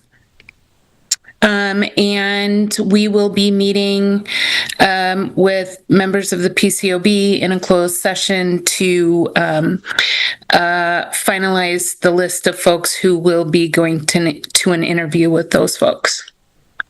Thank you. And then do you know is there a timeline associated with how long the interim might be in place and how long it might take to find a permanent person for that role? Yeah, so it's anticipated that it's going to take roughly 6 months or so. It could take a little longer than 6 months, just so we can get the interim in place and moving before really getting started in earnest on the permanent position. Okay, thank you. Thank you, Alder. Are there other questions for staff? Alder Evers? Not for staff right now. Pardon me, Dave, how much money do we have left? I don't know if we heard this after yes, for staff. I'm sorry. But not on this particular amendment. How much money after our last vote is available? $68,963. Thank you. You're welcome. Other questions for staff?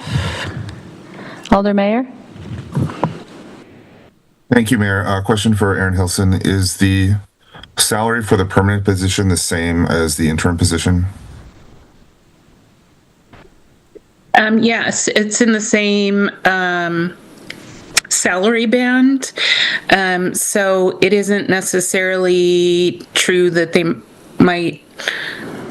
might not negotiate the same salary, sort of dependent upon their qualifications, but it's in the same salary band, so it'll be within a window of salary, yes. Understood. Thank you. Thank you, Alder. Any further questions for staff? Alder Matthews? No. Okay, seeing no further questions for staff, then discussion on Amendment 6. Alder Matthews. I just had one more short thing that I forgot to mention, though I guess I could have phrased this as a question for staff, so I'm sorry, Erin.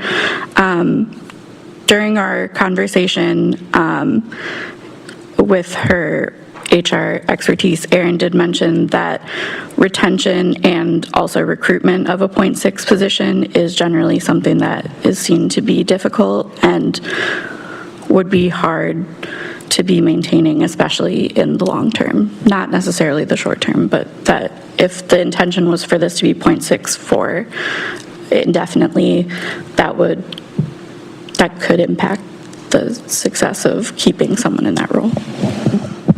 Thank you, Alder. Alder Madison? Thank you, Mayor. I raised my hand for discussion, so my apologies. You're okay. You're in discussion. Oh, sorry. All right. So even while I absolutely support the OIM, the PCOB, I believe we are at $68,000, and there's another amendment that I'm absolutely interested in. I'm going to vote no solely for that reason, but I support the work in general. Thank you, Alder. Is there further discussion? Alder Evers? Yes, Mayor. I concur with Alder Madison as one of the chief sponsors, or sponsoring along with Alder Madison, Amendment 7. I am going to have to refrain from voting in favor of Amendment 6. Thank you. Thank you, Alder. Is there further discussion? Seeing no further discussion and anticipating disagreement on Amendment 6, all those in favor, aye. Those opposed, no. As Dave calls your name, and please call the roll. Council President Vitever? No. Alder Revere? No. Alder Govindarajan? No. Alder Madison? No. Alder Evers? No. Alder Figueroa Cole? No. And No ayes, 6 noes. With 6 noes, that amendment will fail. And that will take us to Amendment 7, which is in the Parks Division to add 1 FTE Parks Program Coordinator. Alder Madison and/or Evers, would one of you like to make a motion? Motion to adopt. Second. Moved and seconded to adopt item 7, and I'll defer to which of you wishes to speak. I'll defer to Alder Evers because I spent a lot of time talking previously and I need a little break. Thank you, Alder. Alder Evers? Well, thank you, Alder Madison, and thank you, Mayor. This, as I indicated earlier, became an issue last summer when we had to impose restrictions on the attendance of young people ages 11 to 16 to Goodman Pool. And staff made it clear that this was not something that they in any way wanted to do or were inclined to think this was a good thing. They realized this was a challenge, but that we had teenage-aged lifeguards who were faced with security concerns that were beyond their job description, so to speak. There's also a recognition of challenges that we had at the Park Cedar Apartments, that we have had a lot of new housing on the south side, but we have not matched that new housing, in particular affordable housing, with programming opportunities, in particular parks programming. This position would provide some year-round planning efforts, coordination efforts with public health and violence prevention to be able to get out ahead of some of the challenges that we faced last summer. I appreciate Alder Madison's assistance with this and her determination to make sure that violence prevention staff and public health and that park staff were working collaboratively to do this type of planning. So I encourage you all to please support this. Thank you. Thank you, Alder. Are there questions for staff on item 7? Alder Evers? Yes, just briefly, if Lisa's here, if you could talk a bit about the challenges that we faced and perhaps the role that Terrence Thompson played in helping guide park staff and making the difficult decisions that we made last summer, and then how, the kind of discussions that happened afterwards and why you see the need for this amendment, this budget amendment, for this position. Yes, absolutely. Hi, I am Lisa Lashinger, Interim Park Superintendent. As Alder Evers asked, at the Goodman Pool, it's the only pool that we operate as this city. It's the only public pool. And over the last several years, we've seen an uptick in violent negative behavior, but this past year we definitely saw the peak of what we've experienced especially the teenage age groups from about 13 up to 18, but right in the middle of that, we were experiencing a lot of fighting. The pool opened the second week of June, and by the first week of July, we had already had to call the police department 8 times to respond to fighting. We'd never had that before. And so Terrence Thompson, our community services manager, I just want to back up for a second too. Prior to this year, the negative behavior was general disrespect to staff, not listening to the rules, and just overall being dismissive of what we need for a safe environment at the pool. But this year it really escalated. The physical violence, we had some fighting in the water itself. It creates an unsafe environment for the pool users, as well as it's distracting for our lifeguards who really need to be keeping their eyes on the water. So Terrence Thompson, our community services manager, organized a group of stakeholders to meet in July after we experienced these behaviors, to really brainstorm around how we can meet the needs of the youth, keep the pool open, but also stop the negative behavior that was happening. So Public Health was one of the organizations that was at the table, as was the Madison Metro School District and the MSCR program, as well as other nonprofits that work in the neighborhood. And with the collaboration of that group, we came up with the temporary fix, which was basically to really be restrictive of who could be at the pool and when, which we recognize is not ideal, and it's not a long-term solution. So while Terrence and his team worked to get a waiver in place and continue those collaborations, which are ongoing with those community partners, we wouldn't allow youth ages 11 through 16 into the pool without an adult, and then that was an interim solution for us to get to this waiver program, which we didn't have waiver programs in place. But then we did have a behavior monitor, which was basically one of our attendant positions. We had a couple people working in that position that really helped to watch the behavior that was happening at the pool and be able to identify if we were going to be getting into a hot spot or having issues. That was instituted at the beginning of the season, but this proposed position would allow us to have more consistent presence and have connection year-round with those individuals, and especially when they come back to the pool in the summer. And so just to underscore what you said, well, thank you, by the way, the year-round aspect of this is so that we are able to be proactive, I assume, rather than reactive. But we have year-round planning and working with these nonprofits on other programming opportunities year-round, so that by summertime we already have people in place and relationships built and that kind of collaboration going on. Is that correct? Yes, absolutely. The idea would be not just planning, but also activating park spaces and other public spaces year-round so that we can keep those connections going.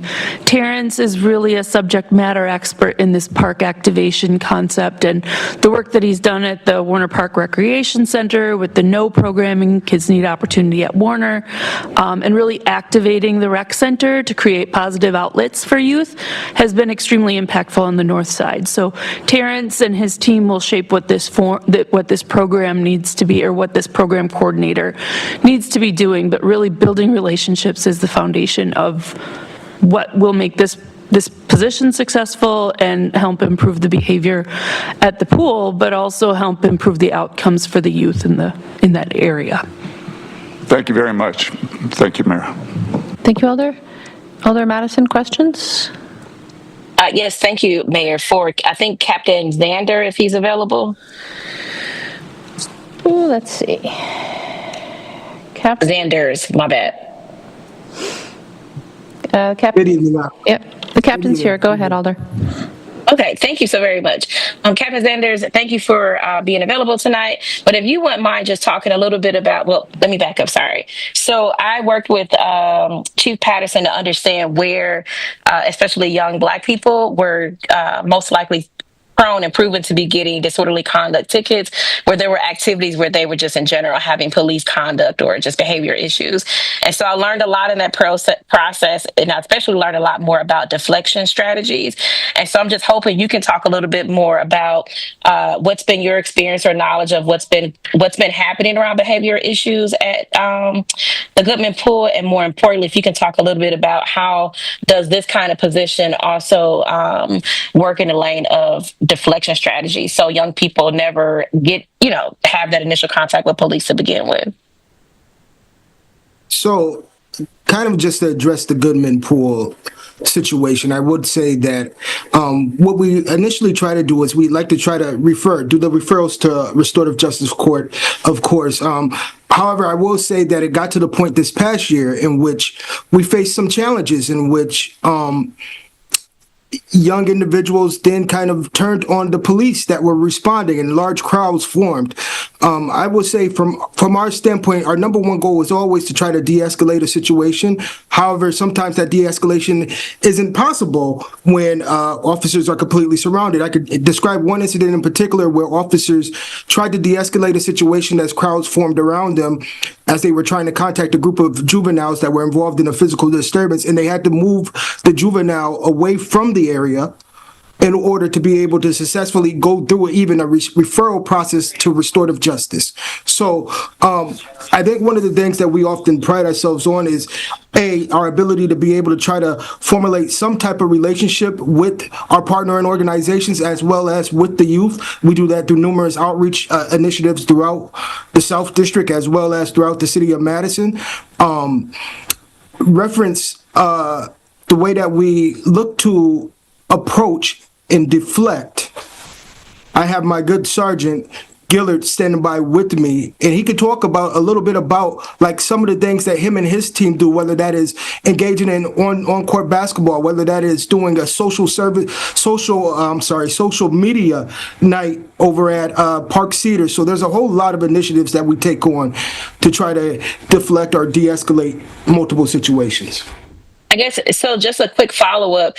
Do you see yourself, for example, in this position when we had a meeting when there was a host of fights and behavior activity going on over the summertime?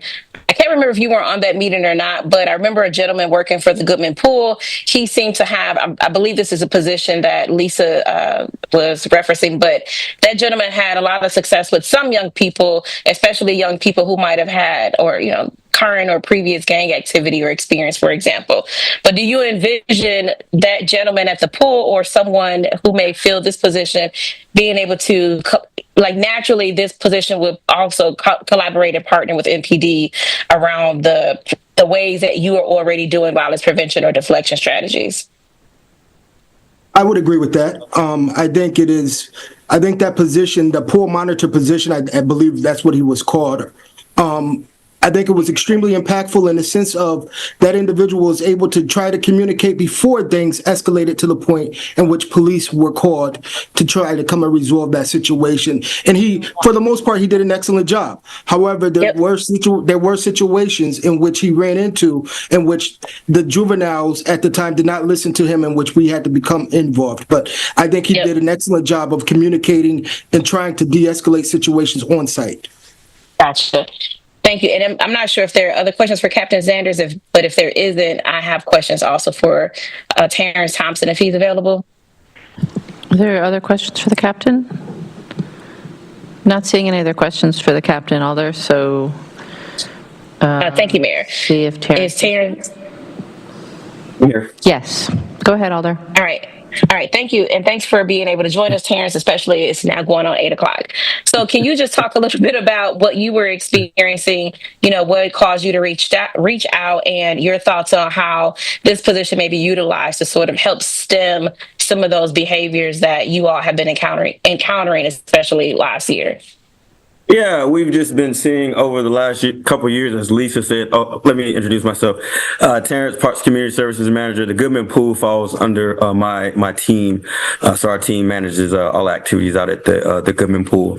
So yeah, we've just been seeing the increase in youth behavior issues over the last couple of years, and they've become concerning. I'll give a little bit of background too. After last year, we convened a group of stakeholders after the behavior issues that we were dealing with. Preseason, these included individuals from Dane County and outside of Dane County. We actually connected with folks from Milwaukee Recreation as well, to just kind of talk about some things that we can do to make sure that the pool is safe and welcoming. And one of the things that came out of that was a pool monitor. And so, we had some ideas around, how we could make that happen. And ultimately, we wanted to get volunteers and wanted to get community groups. And ultimately, we landed on maybe trying to repurpose some of our existing staff attendance right toward the beginning of the pool season to fill the role, and which is what we end up doing. I mean, the person that was in that role, I think we seen some great promise in what could be a great program that was really about disrupting, connecting and disrupting these issues before they are encountered. As I tell folks, we rely on life and death situations in the hands of teenagers and young adults. And so my team's job is really to watch water, jump in. They do about 40 saves a year where they have to jump off the stand and grab somebody out of water.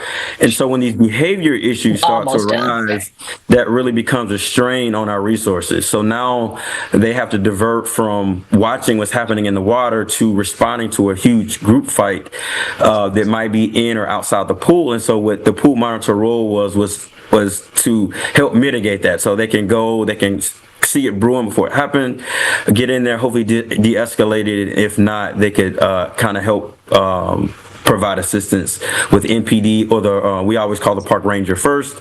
If we can get the rangers there quickly, the rangers are the first line, and then if we can't get the rangers, or if it's too large of a public safety issue, then we obviously call NPD to come assist us. So we're just seeing large groups of young people a lot of times that are coming to the pool with no intention of swimming.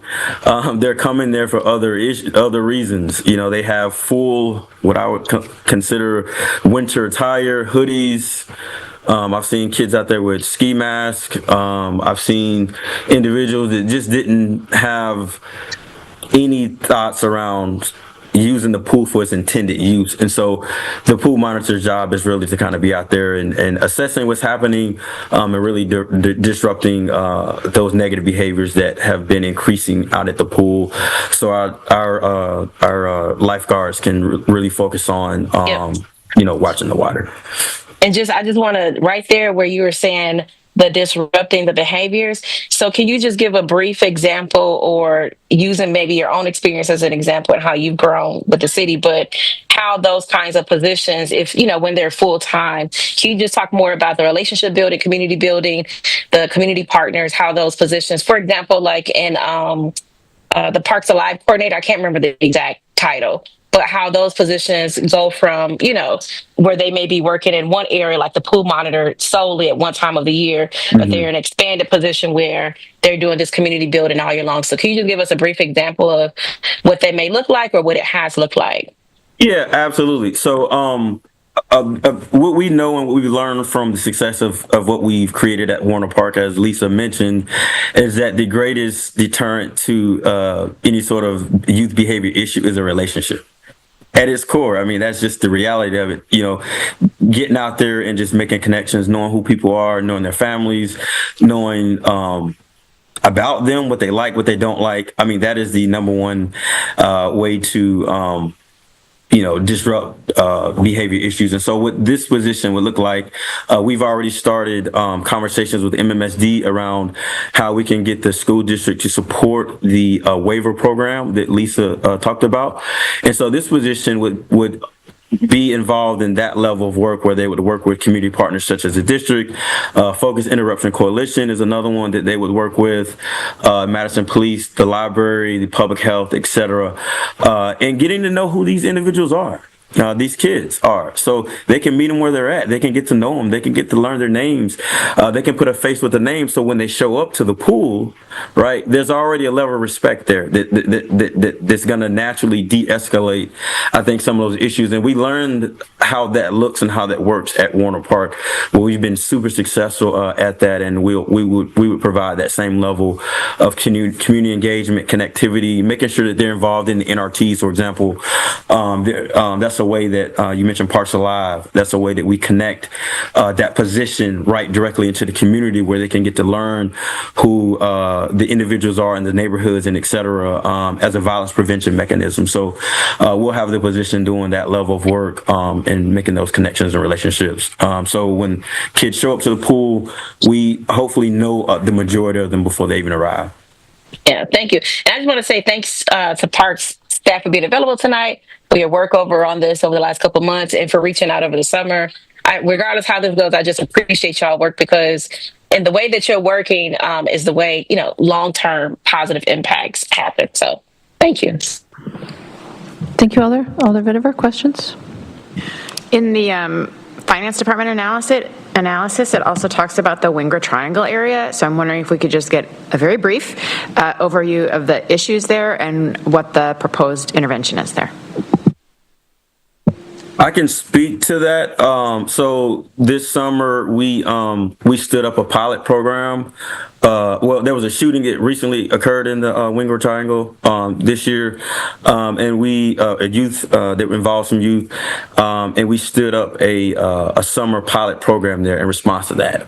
We worked with Madison School District, MSCR, the Madison Public Library, and then also Moving Out, who is on site at Park Cedar Apartments. And so what we did was we created a drop-in program that ran in conjunction with MMSD summer school. So when the kids were done with summer school, they came over to Wright Middle School.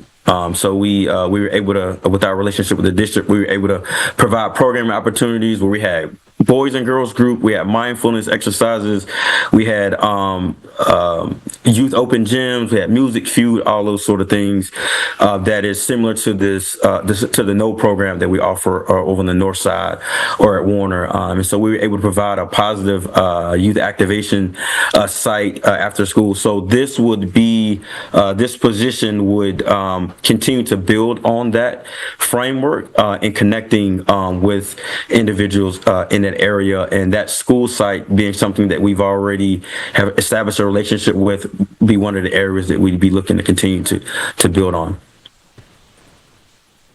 Thank you.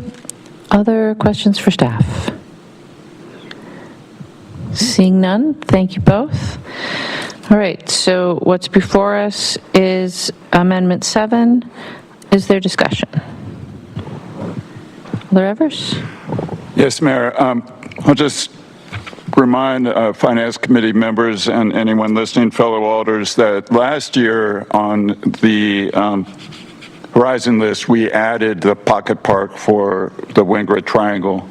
And I just want to remind park staff that we are looking forward to some progress in that area, and maybe offline we can have a conversation to see where we're at with that. Thank you.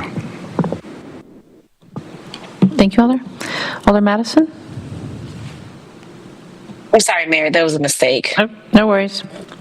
Is there further discussion on Amendment 7? Seeing no further discussion, it's been moved and seconded. Is there objection to recording unanimous vote in favor? Seeing no objection, we'll record a unanimous vote in favor of Amendment 7.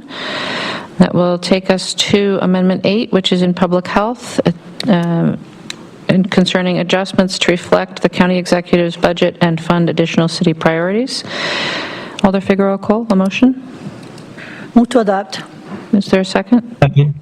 Moved and seconded to adopt Amendment 8. Alder Figueroa Cole?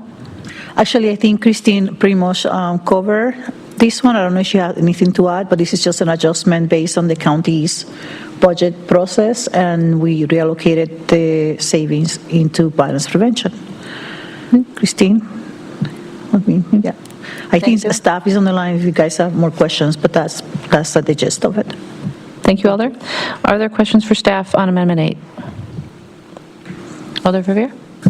Yeah, thank you, Mayor. I just had, I think, one question. Are the 3 part-time incumbents all interested? I was curious, and immediately being made 1.0 FTEs, if I understand the amendment correctly. Ariel Smith They is here. I mean, staff can answer that, but yes, this is a long time coming. It's a question for staff. Yep, sorry. And we have both Janelle and Ariel here. I don't know which one of you would like to go first. Ariel? Yes, staff are enthusiastic about this potential opportunity. Very good. Thank you. Thank you. Are there any other questions for staff? Seeing none, thank you both for being here.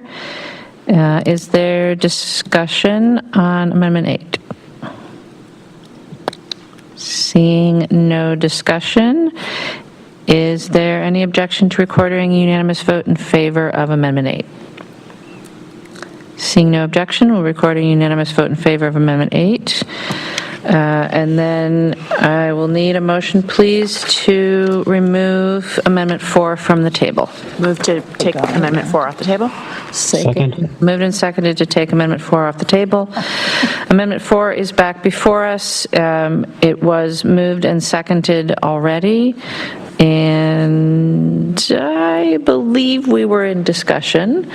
So is there further discussion on Amendment 4? I think we'd like to hear what our remaining funds are.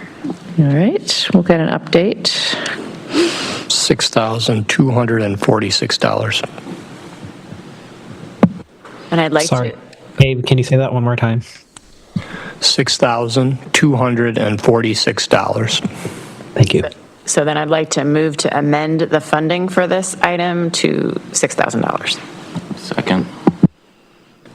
Sorry, the motion is for that number, 6,200 and... No, just 6,000, keep it even, please. 6,000.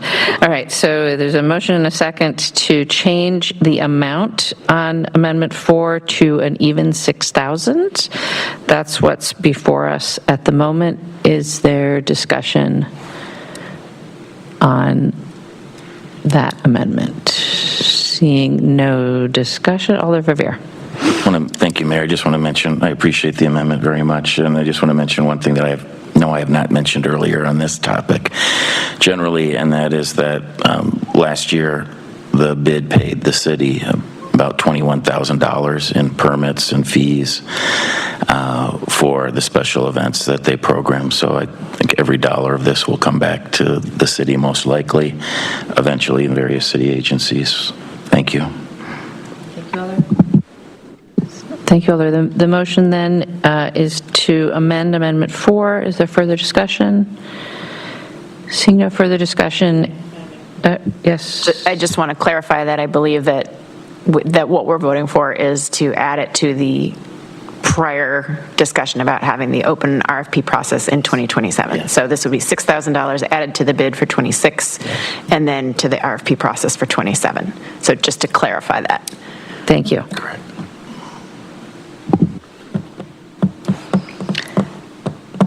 I'm going to go out on a limb here. Is there objection to making that the main motion? No. No objection. Okay. No objection. No objection. So what's before us, and this will be the final vote on the item, just so everybody's clear, is to add an additional $6,000 to the funding in 2026 for the bid, with the understanding that that, along with the base line item, will be put to RFP in 2027. Everyone is clear what we're voting on. Is there any objection to recording unanimous vote in favor of that motion? Seeing no objection, we will record that as a pass at the level of 6,000. Okay. Oh, shoot. That was fast. So that is all of our amendments. And now, if I can retain the attention of the Finance Committee, please. I thought the World Series was waiting for me. So. Alas, we still have several things yet to do. What is before us is the 2026 executive operating budget as amended. I hesitate to ask, but is there discussion? Seeing no discussion on the budget as amended, is there objection to recording a unanimous vote in favor of the 2026 executive operating budget as amended?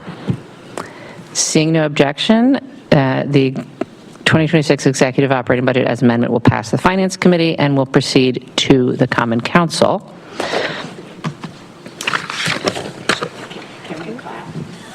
If you would like to. Ways to go.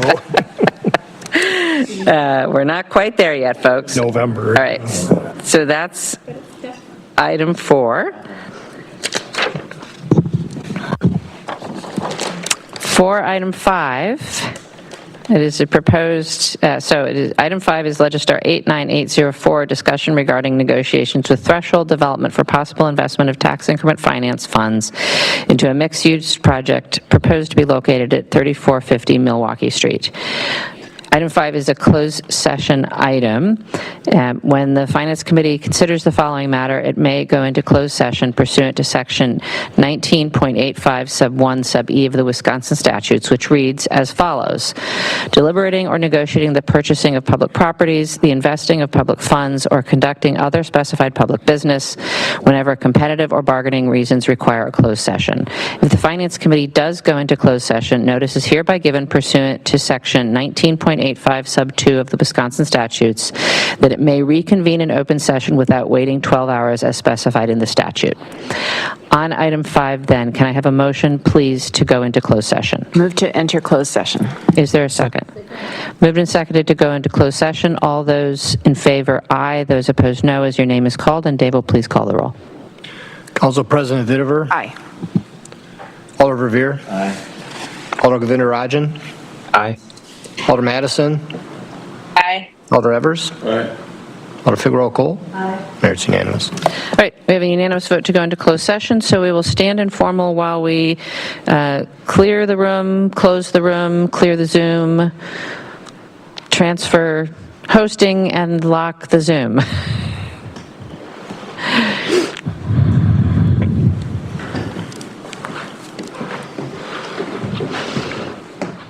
Just a reminder that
We are recording, but we're not back on City Channel yet.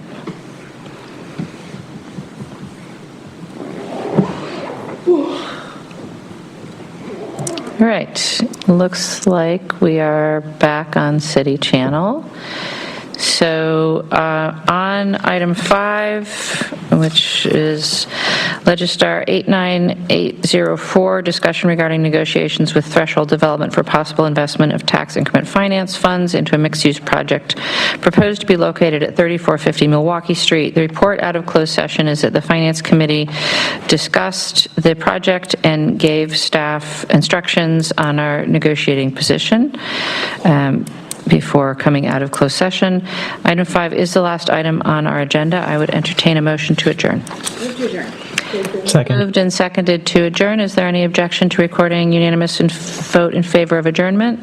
Seeing no objection, we stand adjourned. Thank you all. Have a good evening.